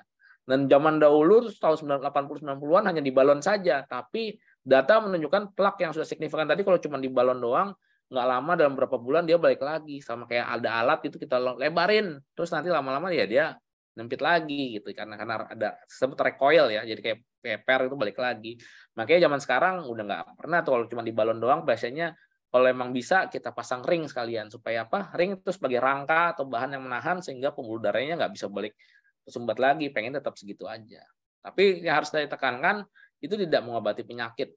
Plaknya tetap ada, progresivitas plak akan tetap terjadi kalau penyakitnya tidak diobatin. Jadi walaupun ada orang yang sudah penyakit jantung koroner udah dipasang ring, tadi udah dipasang, ya itu tetap harus dijaga, karena penyakitnya tetap ada. Kalau nggak dilakukan, penyakitnya progresif jalan terus, di pembuluh darah yang lain dia menyumbat, atau di tempat ring itu pun akan tersumbat. Jadi saya kira penting ya untuk itu ya. Makasih, jadi penyakitnya dokter. kita Jadi tangani penyakitnya. Gitu. Iya, selain balon kita harus pasang ring ya, Dok. Untuk PJK ya, Dok. Ya kalau diperlukan. Yap. Oh, oke. Terima kasih Dokter Hari. Bagus-bagus materinya, jelas banget. Ya, terima kasih. Oke, terima kasih Kak Hana atas pertanyaannya. Terima kasih juga Dokter Hari atas jawabannya, atas ilmunya hari ini. Atas jawabannya, mungkin kita cukupkan untuk sesi bersama Dokter Hari pada siang hari ini karena waktu yang terbatas. Untuk para peserta di sini yang mau berhubung langsung dengan Dokter Hari, bisa cek jadwal praktiknya Dokter Hari di RSUI ya Dok ya. Nanti bisa cek jadwalnya di websitenya atau hubungi admin dari RSUI, nanti jadi bisa langsung konsultasi, langsung bisa datang gitu ya, langsung bertemu dengan Dokter Hari. Terima kasih sekali lagi Dokter Hari, sehat selalu, cepat sembuh, cepat beraktivitas kembali. Tadi udah ada yang bilang pasiennya menunggu tuh Dok, untuk bisa langsung konsultasi lagi. Baik. Mungkin ada 1-2 take home message nih Dok, dari Dokter Hari sebelum kita sudahi sesi Dokter Hari. Baik, pertama tadi lagi slogannya adalah hipertensi itu silent killer ya. Jadi mohon dipastikan bahwa posisi kita di mana, dan itu tidak berhubungan dengan gejala ya. Jadi antara kita ada hipertensi atau enggak. Kalau memang kita memiliki hipertensi, wajib kita turunin ya. Kita kontrol sampai normal. Fungsinya buat apa sih? Bukan mengobati hipertensi sendiri, karena hipertensi sendiri bukan suatu penyakit, tapi faktor risiko. Sama seperti kita kolesterol tinggi, kita harus turunin faktor risiko. Fungsinya apa? Untuk mencegah terjadi penyakit jantung kardiovaskuler, dalam artinya stroke maupun serangan jantung. Jadi fungsinya untuk mencegah ya. Jadi jangan dihubungkan dengan gejala, karena banyak yang nggak bergejala. Jadi harus dicek tensinya, pastikan. Dan ceknya gimana? Tadi udah diajarin, periksanya pagi, malam, dan itu semakin panjang kita periksa harinya itu akan semakin baik. Jadi bukan hanya pemeriksaan sewaktu di rumah sakit ya. Mungkin itu yang paling penting. Siap, baik. Terima kasih sekali lagi Dokter Hari atas sesinya pada hari ini. Jika ada keperluan, mungkin setelah ini ada keperluan bisa meninggalkan, tapi kita masih belum selesai karena setelah ini ada sesi dari Kak Lisa. Terima kasih sekali lagi Dokter Ri. Ya, saya izin dulu ya. Ya, boleh. Silakan. Terima kasih ya Dok. Sehat-sehat selalu. Semoga cepat sembuh. Baik. Oke, sudah sesi pertama kita selesaikan dengan baik. Terima kasih pada peserta yang sudah bertanya langsung tadi dengan Dokter Hari. Aku ingatkan kembali jika memang ingin langsung berterhubung dengan Dokter Hari untuk konsultasi, bisa langsung hubungi admin dari Rumah Sakit Universitas Indonesia atau cek jadwal dan booking untuk konsultasi di websitenya RSUI. Kalau begitu, mari kita lanjut ke sesi kedua dari kegiatan pada hari ini, yaitu kita akan dengarkan sharing dari Kak Lisa terkait pengaturan pola makan diet tepat untuk kontrol darah tinggi. Di sesi kedua ini kita akan ditemani oleh Kak Ni Putulisa Maitriani SGZRD. Beliau merupakan dietitian di Dietela. Mengenal sedikit tentang Kak Lisa menyelesaikan pendidikan S1 Gizi dan juga profesi dietitiannya di Universitas Brawijaya Malang. Saat gini, masalah gizi yang sering ditangani atau yang dikuasai oleh Kak Lisa itu terkait manajemen berat badan dewasa, diet persiapan kehamilan, ibu hamil dan menyusui, PCOS, dan juga diet sindrom metabolik. Oke, kalau gitu hari ini Kak Lisa akan sharing tentang diet tepat untuk kontrol darah tinggi. Kalau gitu mari kita sapa Kak Lisanya udah hadir pada hari ini bersama kita, sudah atau belum? Halo Kak Lisa, selamat siang. Halo siang Kak Alma, siang semuanya yang sudah hadir hari ini. Oke, apa kabarnya Kak? Sehat? Baik. Sehat. Kak Alma gimana? Aku juga sehat, alhamdulillah. Oke, mungkin sebelum kita lanjut ke pemaparan materi dari Kak Lisa, kita akan sama seperti sesi sebelumnya, kita akan sesi foto bersama terlebih dahulu. Mungkin untuk para peserta yang berkenan untuk dibuka kameranya, kita akan sesi foto terlebih dahulu. Boleh dibuka terlebih dahulu. Oke, kita masih tunggu.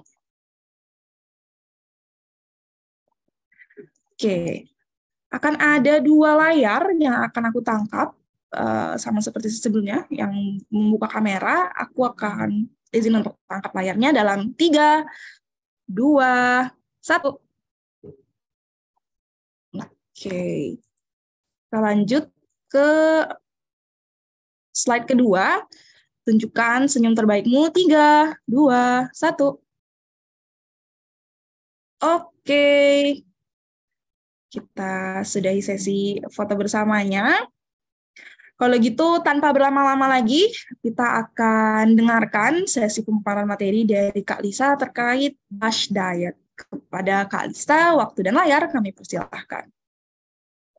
Oke, terima kasih Kak Alma. Ya, sekarang saya izin untuk share screen ya. Boleh tolong Kak Alma?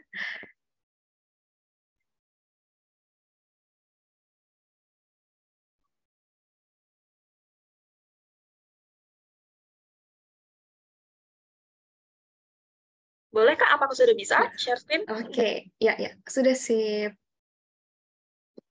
Oke, berikut sudah saya share. Apakah sudah terlihat ya untuk screen-nya? Sudah, Kak. Sudah. Oke, baik. Kalau begitu kita mulai.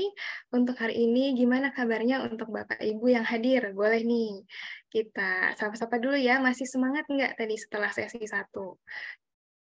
Oke.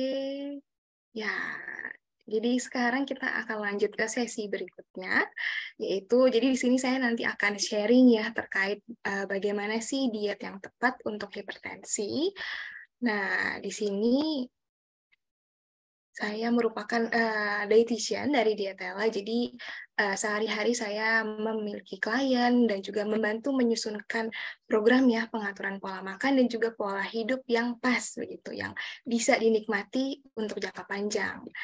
Nah, kita berlanjut sekarang untuk tadi sudah dari Dokter Hari ya, bagaimana sih korelasi atau hubungannya hipertensi dengan penyakit yang lainnya, kemudian juga sedikit sudah disinggung terkait dengan DASH diet ya. Nanti kita akan bahas lebih banyak apa itu DASH diet. Kemudian untuk yang pertama nih, biar kita ini dulu ya, santai dulu. Nah, di sini ada terkait mitos fakta hipertensi. Mungkin gimana nih untuk Bapak Ibu, boleh nih sekalian kita jawab ya di chat. Kira-kira gimana ya untuk orang hipertensi ini, apakah harus berhenti total, langsung 0 garam, ya atau tidak kira-kira? Karena biasanya beberapa orang yang saya temui gitu ya, kayak masih bingung gitu. Apakah ini beneran harus 0 garam ya? Gitu, atau masih boleh nih gitu. Oke, sudah ada yang masuk. Oke, no, ini dari Kak Via, dari Kak Oktarina ya. No, ya, udah semakin ramai. Ya, oke, jadi betul ya jawabannya. Jadi kita tidak harus berhenti makan garam, karena memang badan kita masih perlu garam gitu. Tapi seberapa banyaknya nanti kita lihat. Oke, kemudian di sini juga ada nih, apakah ya orang dengan hipertensi ini boleh nggak sih makan makanan yang berlemak nih? Nah, tadi kayaknya ada juga yang di kolom chat gitu kayak susah gitu ya kurangin gorengan. Nah, ini kira-kira gimana ya? Oke, udah ada mulai masuk nih. Oke, tidak. Ya, ya jadi ini masih ya, jadi untuk orang dengan hipertensi masih boleh makan dengan yang makan makanan yang mengandung lemak gitu ya, atau berlemak gitu. Cuma nanti kita atur bagaimana, seberapa banyak, kemudian jenis lemak seperti apa. Nah, itu yang perlu kita cek. Selanjutnya, nah ini tadi kayaknya sudah sempat kita diskusi ya, apakah boleh nggak nih olahraga ya untuk orang dengan hipertensi. Oke, di chat boleh, ya. Oke, betul. Jadi untuk olahraga masih boleh ya. Tadi juga sempat dibahas olahraga seperti apa saja, ya durasinya bagaimana gitu. Nanti kita bisa cek kembali. Nah, untuk hari ini kita akan membahas yang pertama dietnya. Nah, di sini tadi sepertinya sudah ada yang sebut ya, DASH diet gitu. Jadi sebenarnya apa sih DASH diet itu gitu. Jadi mungkin ada yang sudah familiar, ada juga yang baru dengar mungkin ya untuk DASH diet. Jadi DASH diet ini adalah dietary approach to stop hypertension gitu. Jadi ada beberapa pendekatan gitu atau ada beberapa prinsip nih yang bisa kita gunakan untuk mengontrol hipertensi gitu. Nah, beberapa manfaatnya ini ternyata nggak hanya untuk hipertensi saja gitu, tapi juga banyak ya manfaatnya. Yang pertama kita bisa lihat tentunya ini membantu mengurangi tekanan darah ya. Kalau tadi seperti kata Dokter Hari, nah itu bahkan bisa berkurang sampai 11 poin ya rata-rata kalau dikombinasikan nih dengan pengaturan gaya hidup yang lainnya. Gitu. Bahkan ini kalau kita terapkan dengan tepat ya, sesuai dengan kebutuhan, ini dalam 2 minggu pun sudah bisa mulai kelihatan seperti itu hasilnya. Nah, kemudian juga ternyata DASH diet ini memberikan manfaat untuk mengurangi profil lemak darah gitu, karena tadi ya hipertensi itu tidak hanya tentang tekanan darah, tapi juga tentang bagaimana kolesterol dan juga penumpukan plak-plak lemak di pembuluh darah yang justru bisa memperparah hipertensi gitu. Nah, ternyata DASH diet ini bermanfaat juga untuk kondisi seperti itu ya, terutama menurunkan LDL nih atau jenis lemak yang biasanya tinggi lipoproteinnya, rendah lipoproteinnya seperti itu. Kemudian bisa juga ini untuk mengurangi risiko diabetes mellitus tipe 2 dan juga penyakit jantung. Nah, ini ada disebut-sebut nih penyakit jantung. Karena apa? Karena dalam beberapa prinsip DASH diet itu nanti kita cek apa sih jenis makanannya yang bisa memberikan manfaat sespesifik ini gitu ya.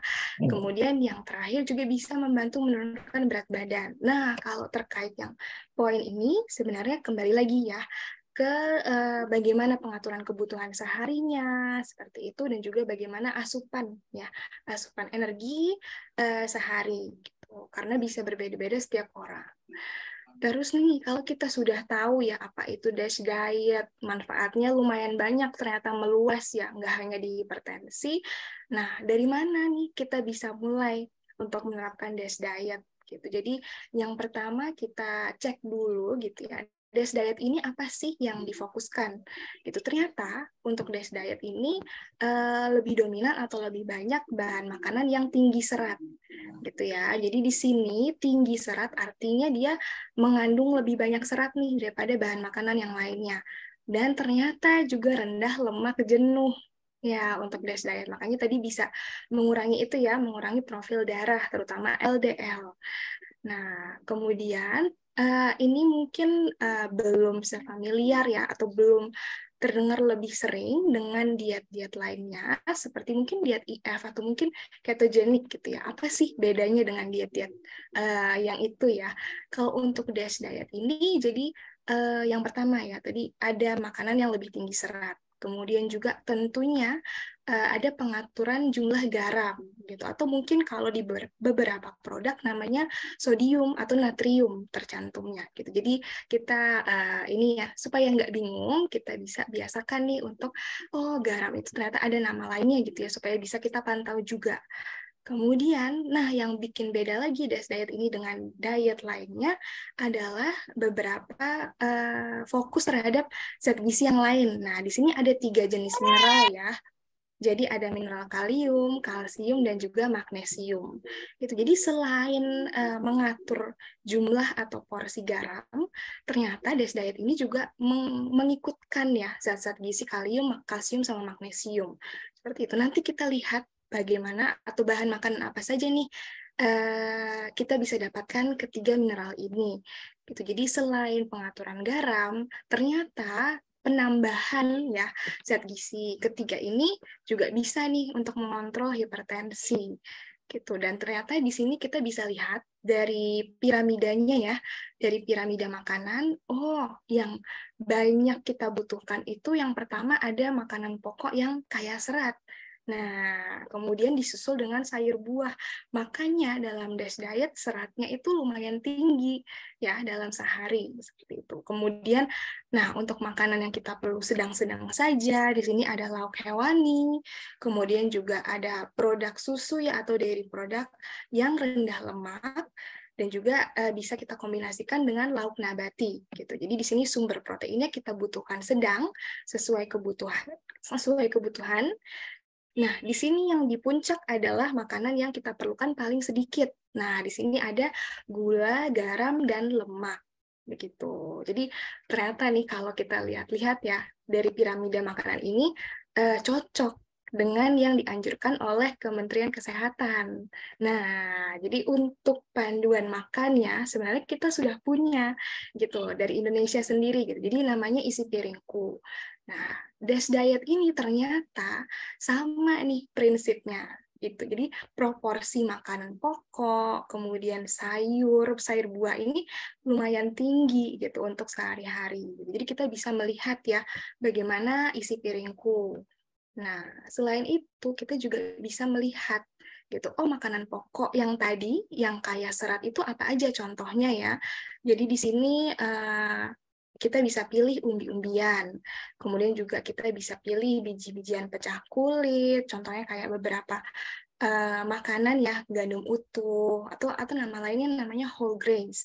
Nah, itu kita bisa gantian pakainya ya, mungkin bisa bergantian sama nasi, sama mie mungkin, atau bihun, atau yang lainnya, gitu. Jadi biar kita tetap dapat seratnya. Kemudian juga ada olahan biji-bijian. Nah, ini ya, makanan pokok ternyata banyak nih yang bisa kita pilih. Gitu. Kemudian untuk sayuran. Nah, untuk sayuran, untungnya kita di Indonesia punya banyak ya. Kita orang Indonesia terbiasa makan lalapan, bisa juga makan sup, semua ini boleh ya. Jadi diusahakan kita bervariasi, gitu, bervariatif untuk sayuran gitu. Mau tumisan juga boleh. Yang suka style-style makanan Western untuk salad boleh juga gitu. Tapi ada juga nih yang harus kita perhatikan gitu. Nanti kita cek. Kemudian untuk buah-buahan semakin berwarna, semakin banyak rentang warnanya ya, itu semakin bagus gitu. Jadi kita kalau punya buah favorit silahkan dimasukkan, kita gantian dengan jenis buah yang lainnya, kita explore ya. Apa aja yang belum pernah kita coba itu sebelumnya. Nah, untuk lauk di sini karena tadi ya DASH diet itu salah satu poinnya adalah rendah lemak jenuh gitu. Jadi untuk lauk yang kita bisa pilih dari lauk hewani rendah lemak. Contohnya apa saja nih? Nah, jadi kita bisa pakai ikan, bisa pakai putih telur. Apakah selalu putih telur? Oh, enggak tentunya. Kita masih bisa ya telur utuh gitu. Cuma tetap diatur sehari atau mungkin seminggu berapa banyak seperti itu. Kemudian juga kita bisa mulai berlatih ya, atau juga mulai membiasakan ayam tanpa kulit gitu, karena lemak jenuhnya justru tinggi di bagian kulit.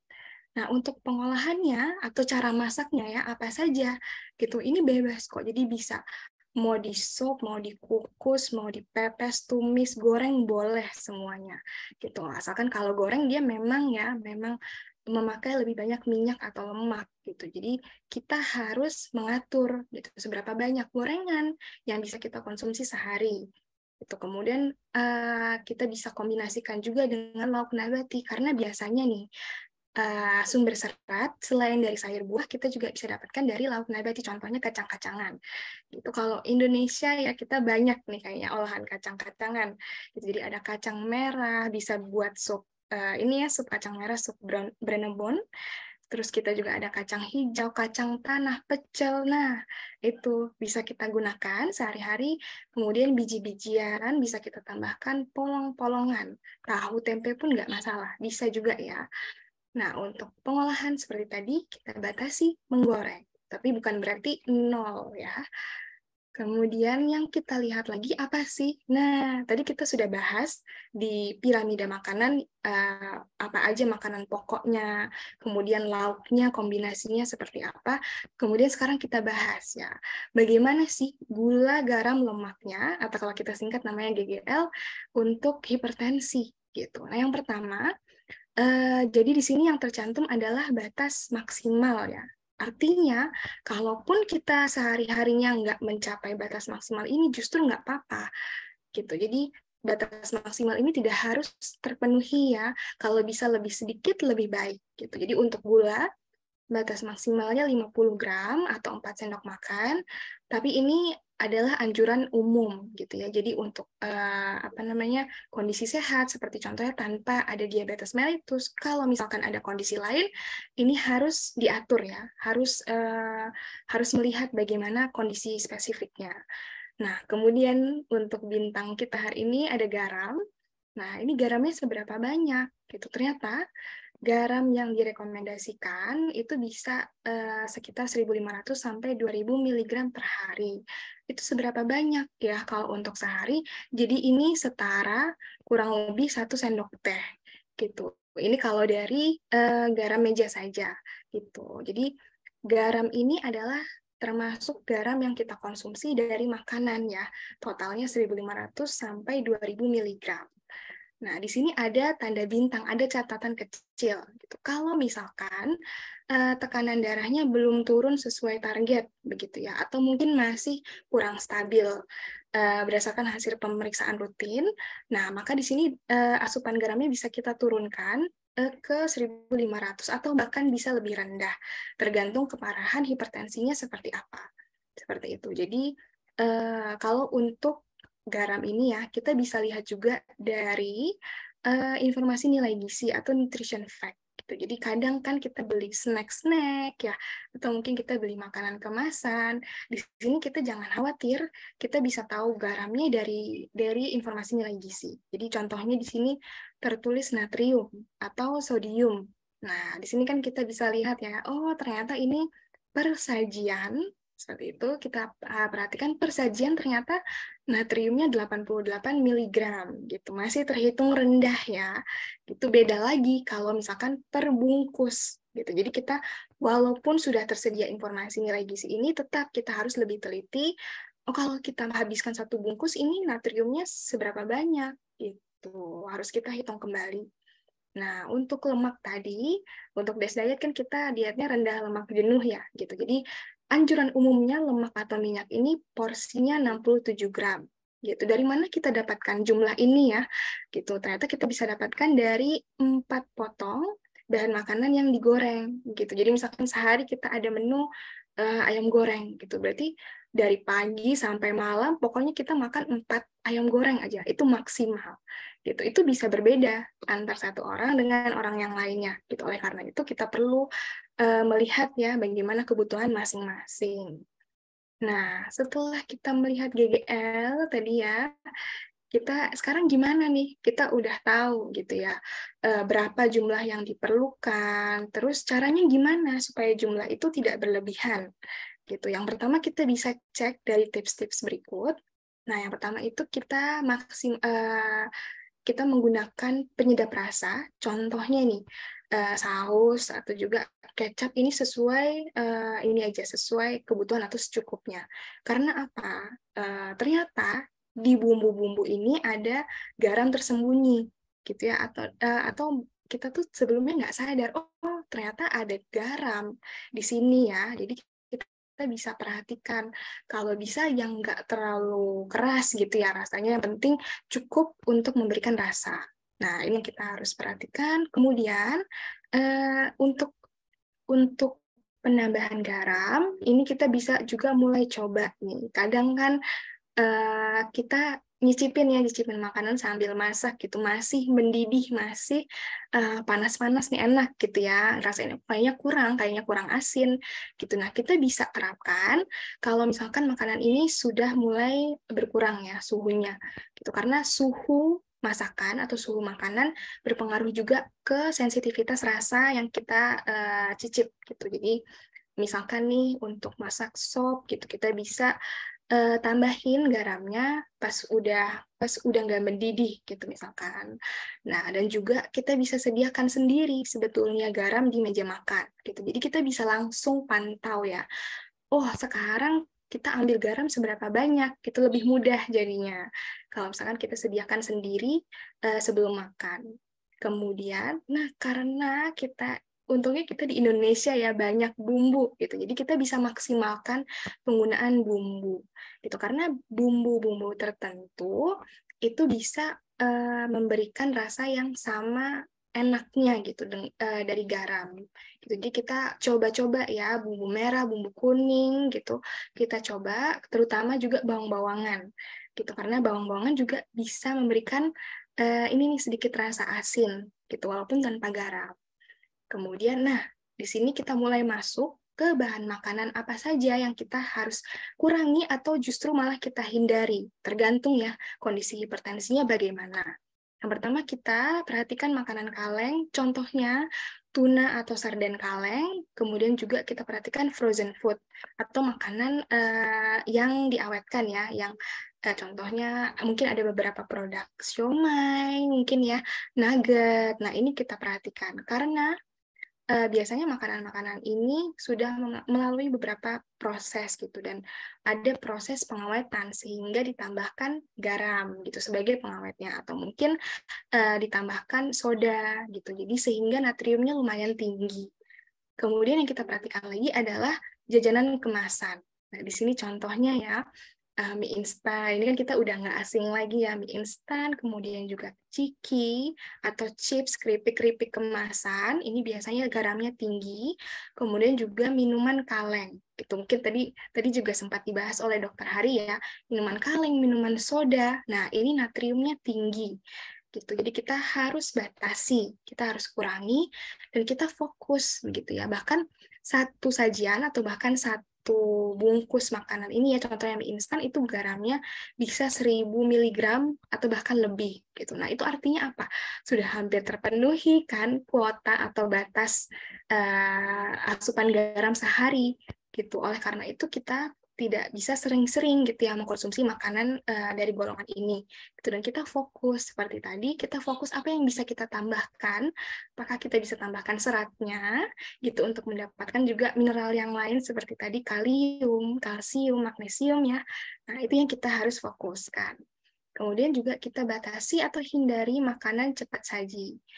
Karena biasanya untuk campuran ini ada soda dan biasanya mereka juga memakai garam ya di campuran tepung. Kadang kan makanan cepat saji banyak juga ya yang digoreng di minyak atau deep fry dan juga bertepung seperti itu. Jadi tips-tips ini bisa mulai kita terapkan.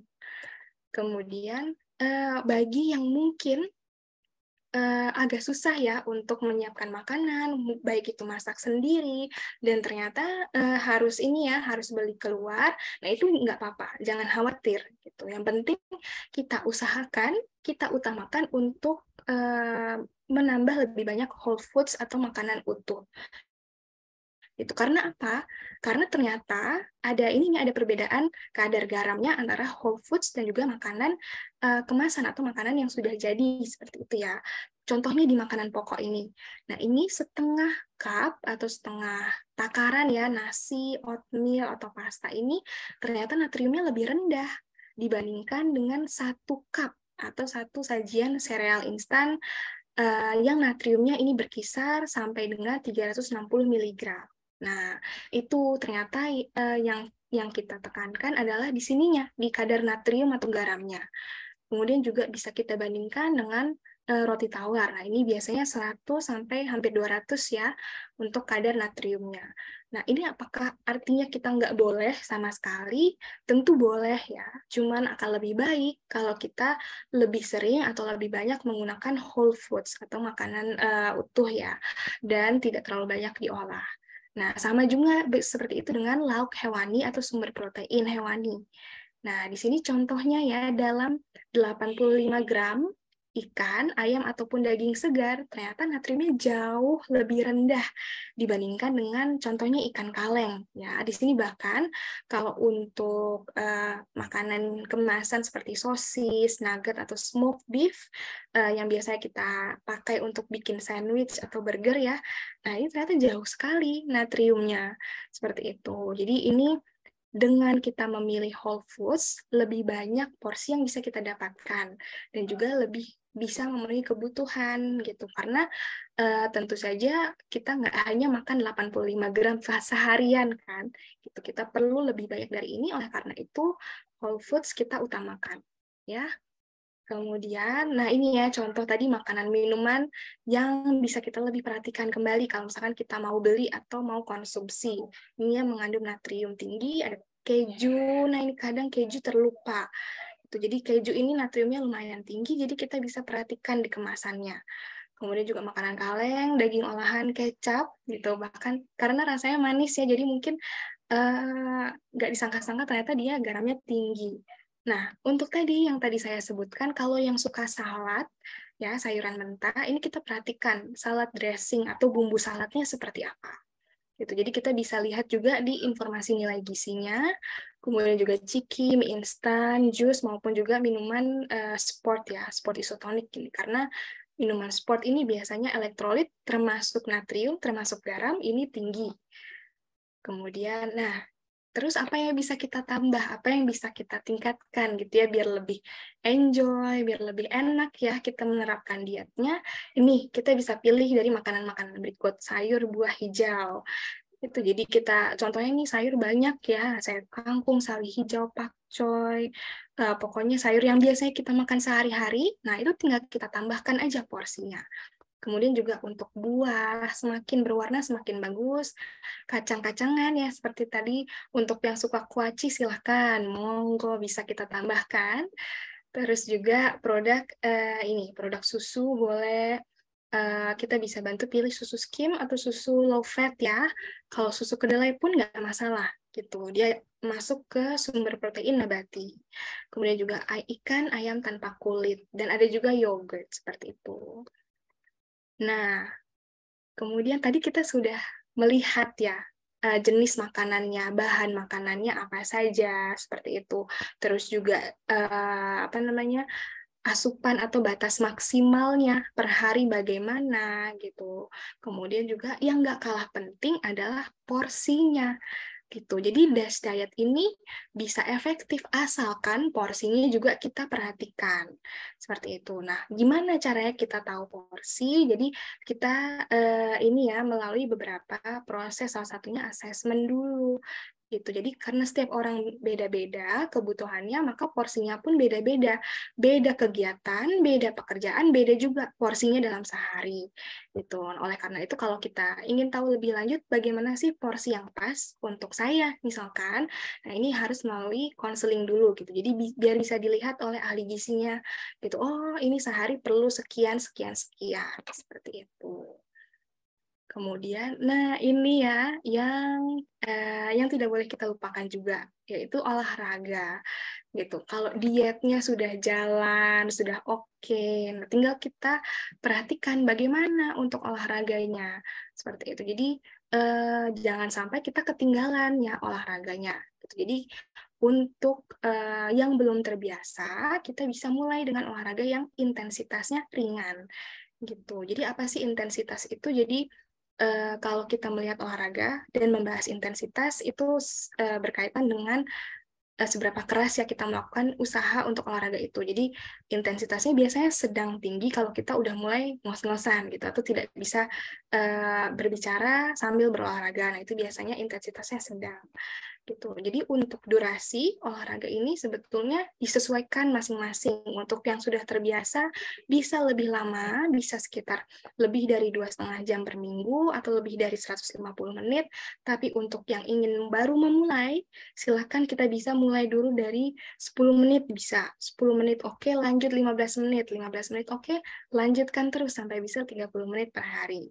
Gitu. Tapi ini tetap disesuaikan dengan jadwal atau kegiatan masing-masing. Gitu. Yang penting kita mulai bangun kebiasaan untuk olahraga. Apapun itu jenisnya, untuk hipertensi, jalan ringan oke, renang oke, untuk yang suka ke gym atau yang punya treadmill, ataupun juga walking pad, silahkan, bisa ya digunakan. Gitu. Oke, olahraga kita sudah tahu, makan kita sudah tahu. Nah, di sini yang penting untuk DASH diet atau diet untuk kontrol tekanan darah ya, itu tidak harus plain atau tidak harus hambar. Masih bisa ada rasanya, masih bisa kaya rasa. Gitu. Yang penting adalah bagaimana kita membuat menunya ya, supaya bisa aman, DASH dietnya oke, dan juga porsinya ya, asupan garamnya oke gitu. Jadi ini kalau memang kesulitan bisa dibantu oleh ahli gizi gitu untuk menyusun asupan yang yang personalized atau yang sesuai dengan kebutuhan masing-masing seperti itu. Oke, mungkin sekian untuk sharing saya. Bisa dilanjutkan oleh Kak Alma ya Kak. Kita ke tahap berikutnya. Oke, terima kasih Kak Lisa atas pemaparan materinya. Wah, tadi dari Dr. Hari udah dapat insight juga nih terkait resiko dan lain-lain. Terus kalau dari Kak Lisa mungkin lebih ke penerapannya nih. Bagaimana nih udah tahu resikonya, terus harus ngapain?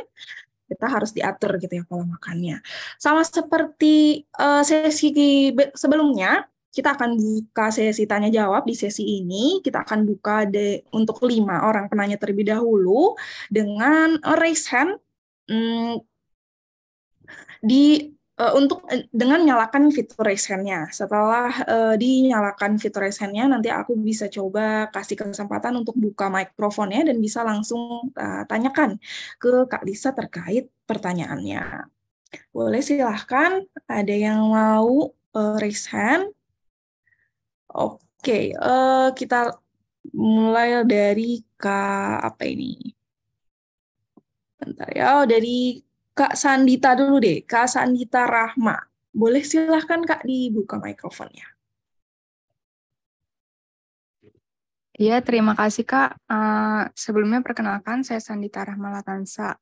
Izin bertanya Kak, kalau misalnya kita itu ngekos kan biasa beli makanannya itu di warteg-warteg gitu ya Kak. itu bagaimana cara kita untuk mengukur kandungan garam yang kita konsumsinya? Mungkin itu saja, Kak. Terima kasih. Terima kasih, Sandita, atas pertanyaan yang mungkin untuk Kak Alisa bisa langsung dicoba dijawab, Kak. Ya, oke. Terima kasih ya Kak Sandita. Ya, betul ya. Jadi kalau untuk kondisi tertentu itu kita yang nggak memungkinkan untuk mengukur garamnya, yang penting kita ini yang pertama kita cari dulu menu yang sekiranya ini yang nggak memakai itu tadi bahan-bahan sosis gitu, kemudian juga nugget, kemudian juga ikan kaleng ya. Gitu. Jadi sebisa mungkin kita lebih banyak pakai yang bahan makanan segar gitu. Jadi apapun itu menunya, baik itu misalkan ayam goreng ya atau mungkin ayam dicabein gitu. Nah, itu boleh-boleh aja. Kemudian kalau ngekos juga yang kedua kita bisa perhatikan adalah ini ketika mungkin makanan yang dibeli di warteg lebih memungkinkan atau kadang ya mungkin juga kita perlu ada sosis gitu biar cepat misalkan. Nah, yang penting kita atur snacknya bagaimana gitu. Jadi ketika dari makan utamanya ini kemungkinan akan tinggi garam gitu, kita aturlah di snack gitu. Jadi misalkan di hari itu kita nggak snacking, contohnya keripik dulu seperti itu, atau enggak kita nggak snacking ini crackers misalkan ya. Nah, bisa seperti itu. Jadi untuk yang di kos, yang pertama kita utamakan whole foods dulu. Terus kita bisa sambil cicip-cicip aja, Kak. Kalau misalkan memang, terlalu asin gitu ya, bisa kita ini nih, pilih mungkin warteg atau warung yang lain. Gitu. Terus, ini juga mungkin kadang terlupa, terasi ya. Gitu. Jadi kalau untuk sambal, gitu misalkan suka pedas, gitu kita boleh pilih sambal yang ini yang selain terasi supaya lebih sering itu karena untuk terasi juga biasanya natriumnya tinggi seperti itu. Kira-kira gimana Kak Sandita? Oke, Kak. Baik, terima kasih sudah cukup jelas. Oke, baik. Terima kasih Kak Sandita atas pertanyaannya. Terima kasih Kak Alisa atas jawabannya. Kita lanjut lagi ke pertanyaan kedua dari Kak Michael. Silahkan Kak dibuka mikrofonnya. Ya, terima kasih kesempatannya lagi kepada moderator Mbak Alma. Ya, dan juga terima kasih kepada materinya, kepada pemateri yang sangat luar biasa. Jadi begini, mungkin pertanyaan saya tidak jauh beda dengan pertanyaan pemateri pertama, karena saya kebetulan juga anak kos ya. Saya kan juga mahasiswa UM kebetulan, anak kos juga. Nah, jadi seperti ini loh, kalau seandainya gitu ya Mbak ya, kalau kita katakanlah kita tuh beli makanan ataupun ya buat sendiri, andai kata tuh kan yang namanya manusia kan kadang-kadang ada istilahnya geragas gitu lah Mbak ya. Kalau sudah telanjur makan, terus tiba-tiba, loh iya aku sudah telanjur banyak makan gitu loh Mbak, yang mengandung garam tadi itu. Nah, entah mungkin apakah ada gitu loh Mbak, solusi agar supaya satu, efeknya tuh bisa ditekan dan juga ya jangan sampai kejadian seperti itu lagi Mbak. Ya ini mungkin lebih mengarah ke istilahnya kalau sudah telanjur makan banyak, ternyata salah, itu harus bagaimana ya Mbak ya solusinya. Ya terima kasih Mbak, terima kasih. Oke, baik. Terima kasih Kak Michael atas pertanyaannya. Untuk Kak Lisa bisa ditangkap Kak pertanyaannya? Ya, bisa Kak Alma. Oke, silakan bisa dijawab Kak. Ya, langsung ya. Iya, betul, Kak. Jadi kadang betul ya anak kos tuh kalau misalkan udah kena snack ya, kadang kita juga nggak sadar, tiba-tiba udah habis aja gitu satu kali makan gitu ya. Nah, ketika hal itu terjadi gitu, yang penting pertama adalah kita usahakan untuk minum air cukup gitu. Jadi kadang kurang minum air atau ini ya air putihnya tidak cukup itu juga bisa berpengaruh ke tekanan darah gitu. Jadi pastikan kebutuhan air putih ya, air putih kita sehari itu tercukupi. Itu kalau kita setarakan mungkin kurang lebih 8 gelas atau kalau misalkan terbiasa minum botol yang sedang itu bisa 3 botol lebih ya, 3 botol, 3,5 lah minimal. Itu. Kemudian juga kita kalau bisa sedia buah gitu. Kalau untuk anak kos mungkin ini yang gampang-gampang itu biasanya pisang ya, pisang, jeruk. Nah, itu kan dia lebih awet biasanya buah. Jadi kita tanpa kulkas pun bisa gitu ya. Jadi kita usahakan di hari itu kita makan buahnya cukup dan sayurnya cukup juga gitu. Jadi biar dapat kalium yang cukup tadi itu. Terus, nah sebetulnya kalau untuk solusi ketika sudah terjadi kita udah tahu ya. Nah, kemudian gimana caranya supaya hal itu nggak terjadi lagi gitu sebenarnya. Ini ya biar nggak sering-sering juga kelebihan asupan natriumnya. Nah, yang pertama kalau terkait snacking, itu kita bisa kita taruh dulu nih, entah di tisu atau di mangkok kecil gitu ya, di piring kecil. Jadi kita ini sadar gitu ya, ada usaha nih untuk mindahin dari misalkan satu bungkus chips ya, terus kita isiin misalkan ke piring gitu, misalkan sepertiganya gitu. Nah, kalau udah seperti itu, kalau udah habis tuh kita sadar, oh udah habis nih yang di piring gitu. Jadi kita kasih jeda dulu gitu, kasih jeda buat minum air, buat melakukan hal yang lain gitu. Kalau misalkan masih kepengen gitu, jadi hal itu bisa diterapkan ya Kak Michael gitu. Terus juga apa namanya, kita kalau bisa, kalau memungkinkan kita stok lebih banyak whole foods dan juga selalu kita stok ini buah sayur gitu ya. Kalau sayur misalkan nggak masak pun nggak masalah. Yang penting ada yang bisa dibeli dekat-dekat kosan itu udah oke kok. Oke, terima kasih Kak Lisa atas jawaban yang untuk Kak Michael. Semoga bisa menjawab ya. Kita lanjut lagi ke penanya berikutnya. Ada Kak Hana yang saat ini raise hand. Kak Hana, apakah ingin mengajukan pertanyaan? Boleh silahkan dibuka mikrofonnya. Halo, Kak Hana. Kak, tadi saya yang dengan Dokter Hari belum turunin tangan. Oke. Saya udah bikin pertanyaan kok tadi nomor 1. Oke, aku coba. Buat Kak siapa yang gizi. Oke. Terima kasih Kak. Terima kasih Kak Hana. Oke, pertanyaan Kak Hana sudah dicantumkan di kolom komentar. Ternyata Kak Lisa.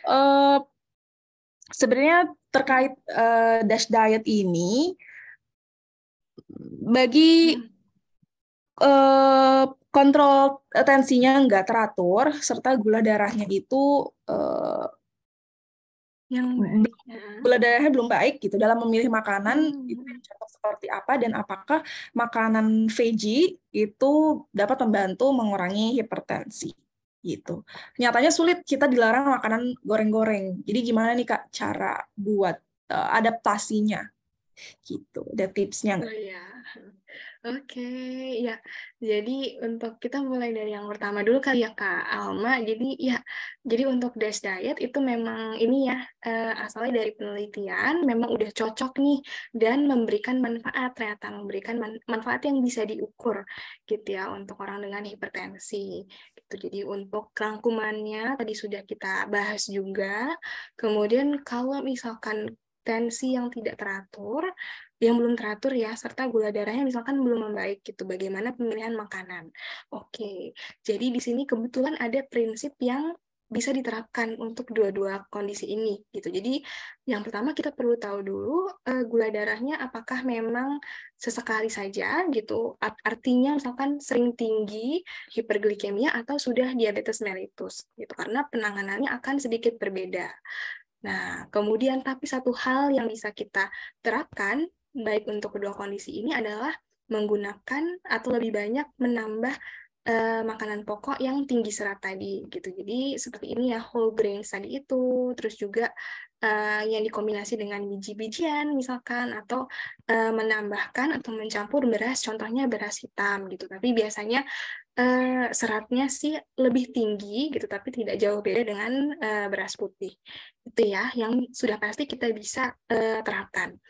Kemudian juga apakah makanan veggie membantu mengurangi hipertensi? Gitu. Oke, jadi kalau untuk vegetarian ya, di sini memang lebih banyak menggunakan ini dari tumbuhan gitu. Jadi ya betul bisa mengurangi hipertensi karena memang untuk mineral yang tadi itu, jadi kalium, kemudian juga magnesium itu memang banyak ditemukan di sayur seperti itu. Kemudian juga di kacang-kacangan maupun produknya gitu. Jadi dari tahu, tempe juga oke. Kemudian di sini mungkin yang tidak bisa kita dapatkan dari makanan vegetarian ya adalah mungkin ini vitamin D gitu. Jadi salah satu yang juga bermanfaat untuk hipertensi gitu, karena biasanya dia sumbernya hanya dari hanya dari susu dan produknya seperti itu. Kecuali memang ada makanan tertentu gitu ya, makanan kemasan yang tulisannya difortifikasi atau diperkaya oleh vitamin D seperti itu, atau mungkin magnesium ya. Terus, nah iya memang nyatanya kalau ini ya dilarang makanan bergoreng-goreng itu lumayan sulit. Nah ini kalau memang pertama kita lihat dulu, jadi kebiasaannya itu berapa porsi per hari seperti itu. Tentunya mengurangi ya itu memang perlu proses. Gitu. Jadi tidak seperti yang tadi kita bahas, tidak perlu nol banget untuk gorengan gitu. Asalkan bisa diatur sesuai kebutuhan. Gitu. Kalau memang kesulitan perlu adanya ini pendampingan ya, atau mungkin fase perantara dulu nih, nggak langsung yang misalkan porsi gorengan ideal gitu, kita jadi ada perlu prosesnya dulu. Mungkin kira-kira seperti itu, Kak. Makasih Kak. Iya, sama-sama Kak Hana. Baik, terima kasih Kak Lisa atas jawabannya. Terima kasih juga Kak Hana atas pertanyaannya. Aku lanjut lagi ke pertanyaan di kolom chat. Kita bisa ada 2 pertanyaan lagi Kak, karena waktunya juga terbatas.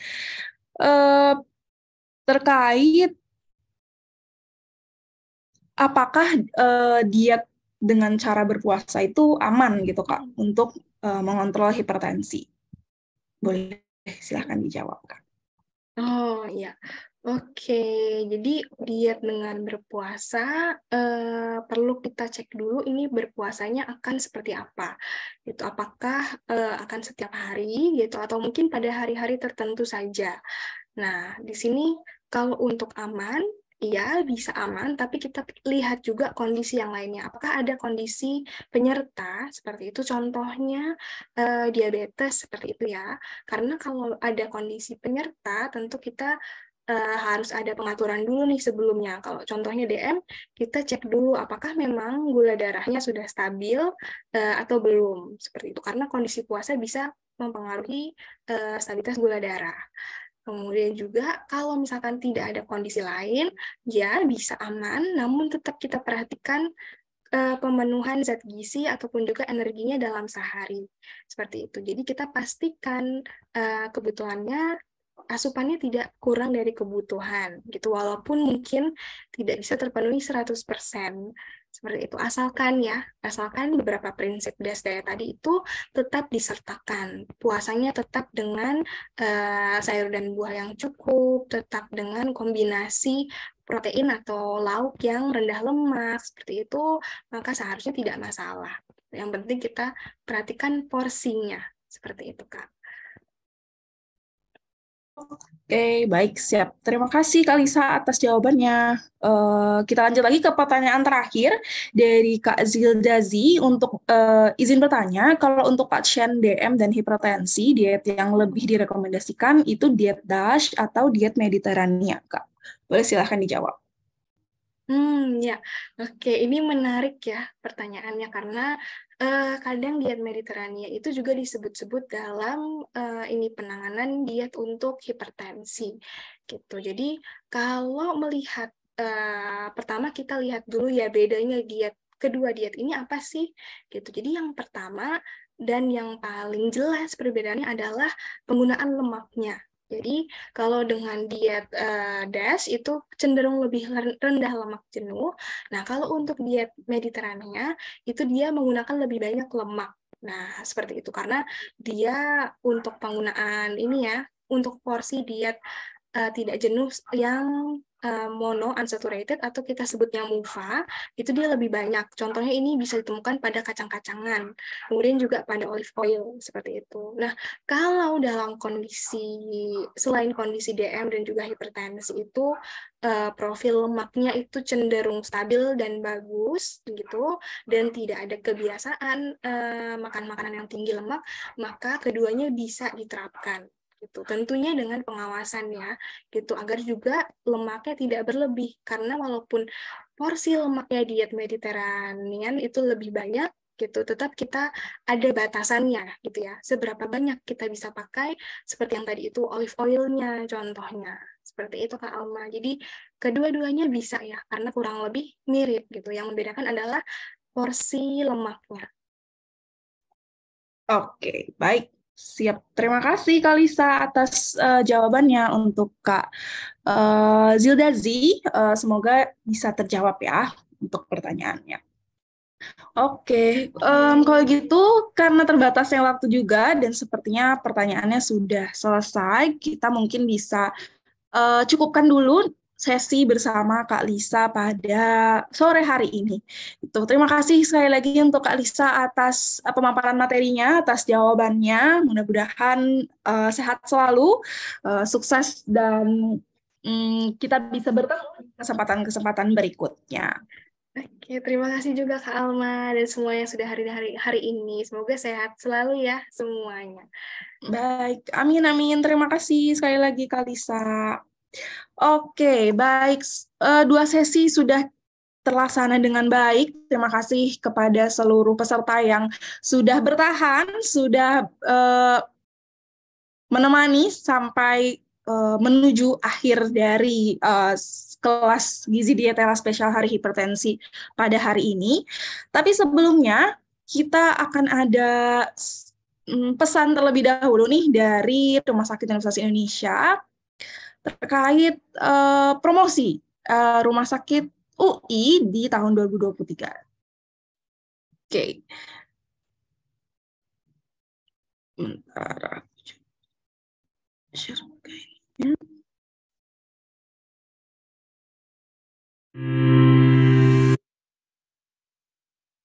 Oke.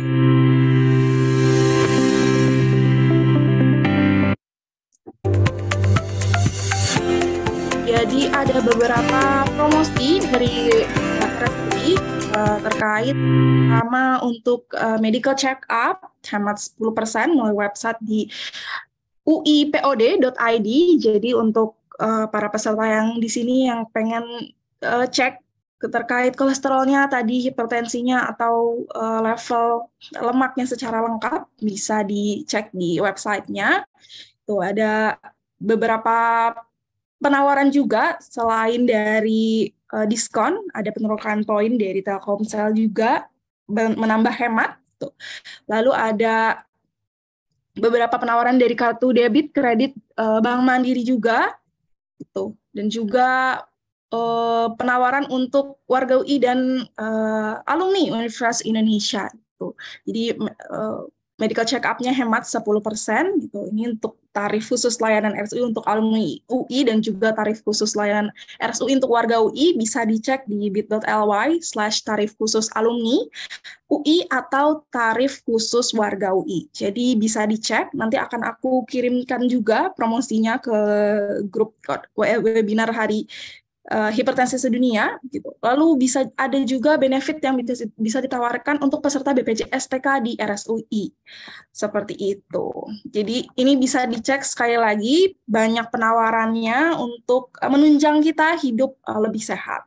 Seperti itu. Oke, mungkin kita cukupkan untuk sesi kelas Gizi Dietela Spesial Hari Hipertensi Sedunia pada hari ini. Sebelum ditutup, akan ada link feedback dan evaluasi yang sekarang sudah dikirimkan melalui chat box. Terima kasih sekali lagi para peserta yang sudah hadir pada siang hari ini menemani aku khususnya sampai sore hari. Jangan lupa untuk jaga kesehatannya, protokol kesehatannya juga tetap dilakukan, dijalankan. Tadi mudah-mudahan saran-saran dari expert semua bisa diterapkan di rumah, perlahan-lahan dijalankan dengan baik sehingga kita bisa hidup sehat, bebas hipertensi. Atau untuk yang saat ini mungkin punya resiko hipertensi atau penyandang hipertensi, kita bisa atur dan hidup normal, hidup dengan tekanan darah yang normal. Kalau begitu kami cukupkan untuk sesi pada hari ini. Jangan lupa diisi link evaluasinya. Untuk para peserta, recording materi akan kami bagikan dan juga akan diupload di YouTube Dietela dan juga YouTube Rumah Sakit Universitas Indonesia. Terima kasih sekali lagi. Mohon maaf bila ada kata-kata yang kurang berkenan atau ada sikap yang kurang berkenan. Saya Alma Rizkia Syania, pamit undur diri. Wassalamualaikum warahmatullahi wabarakatuh.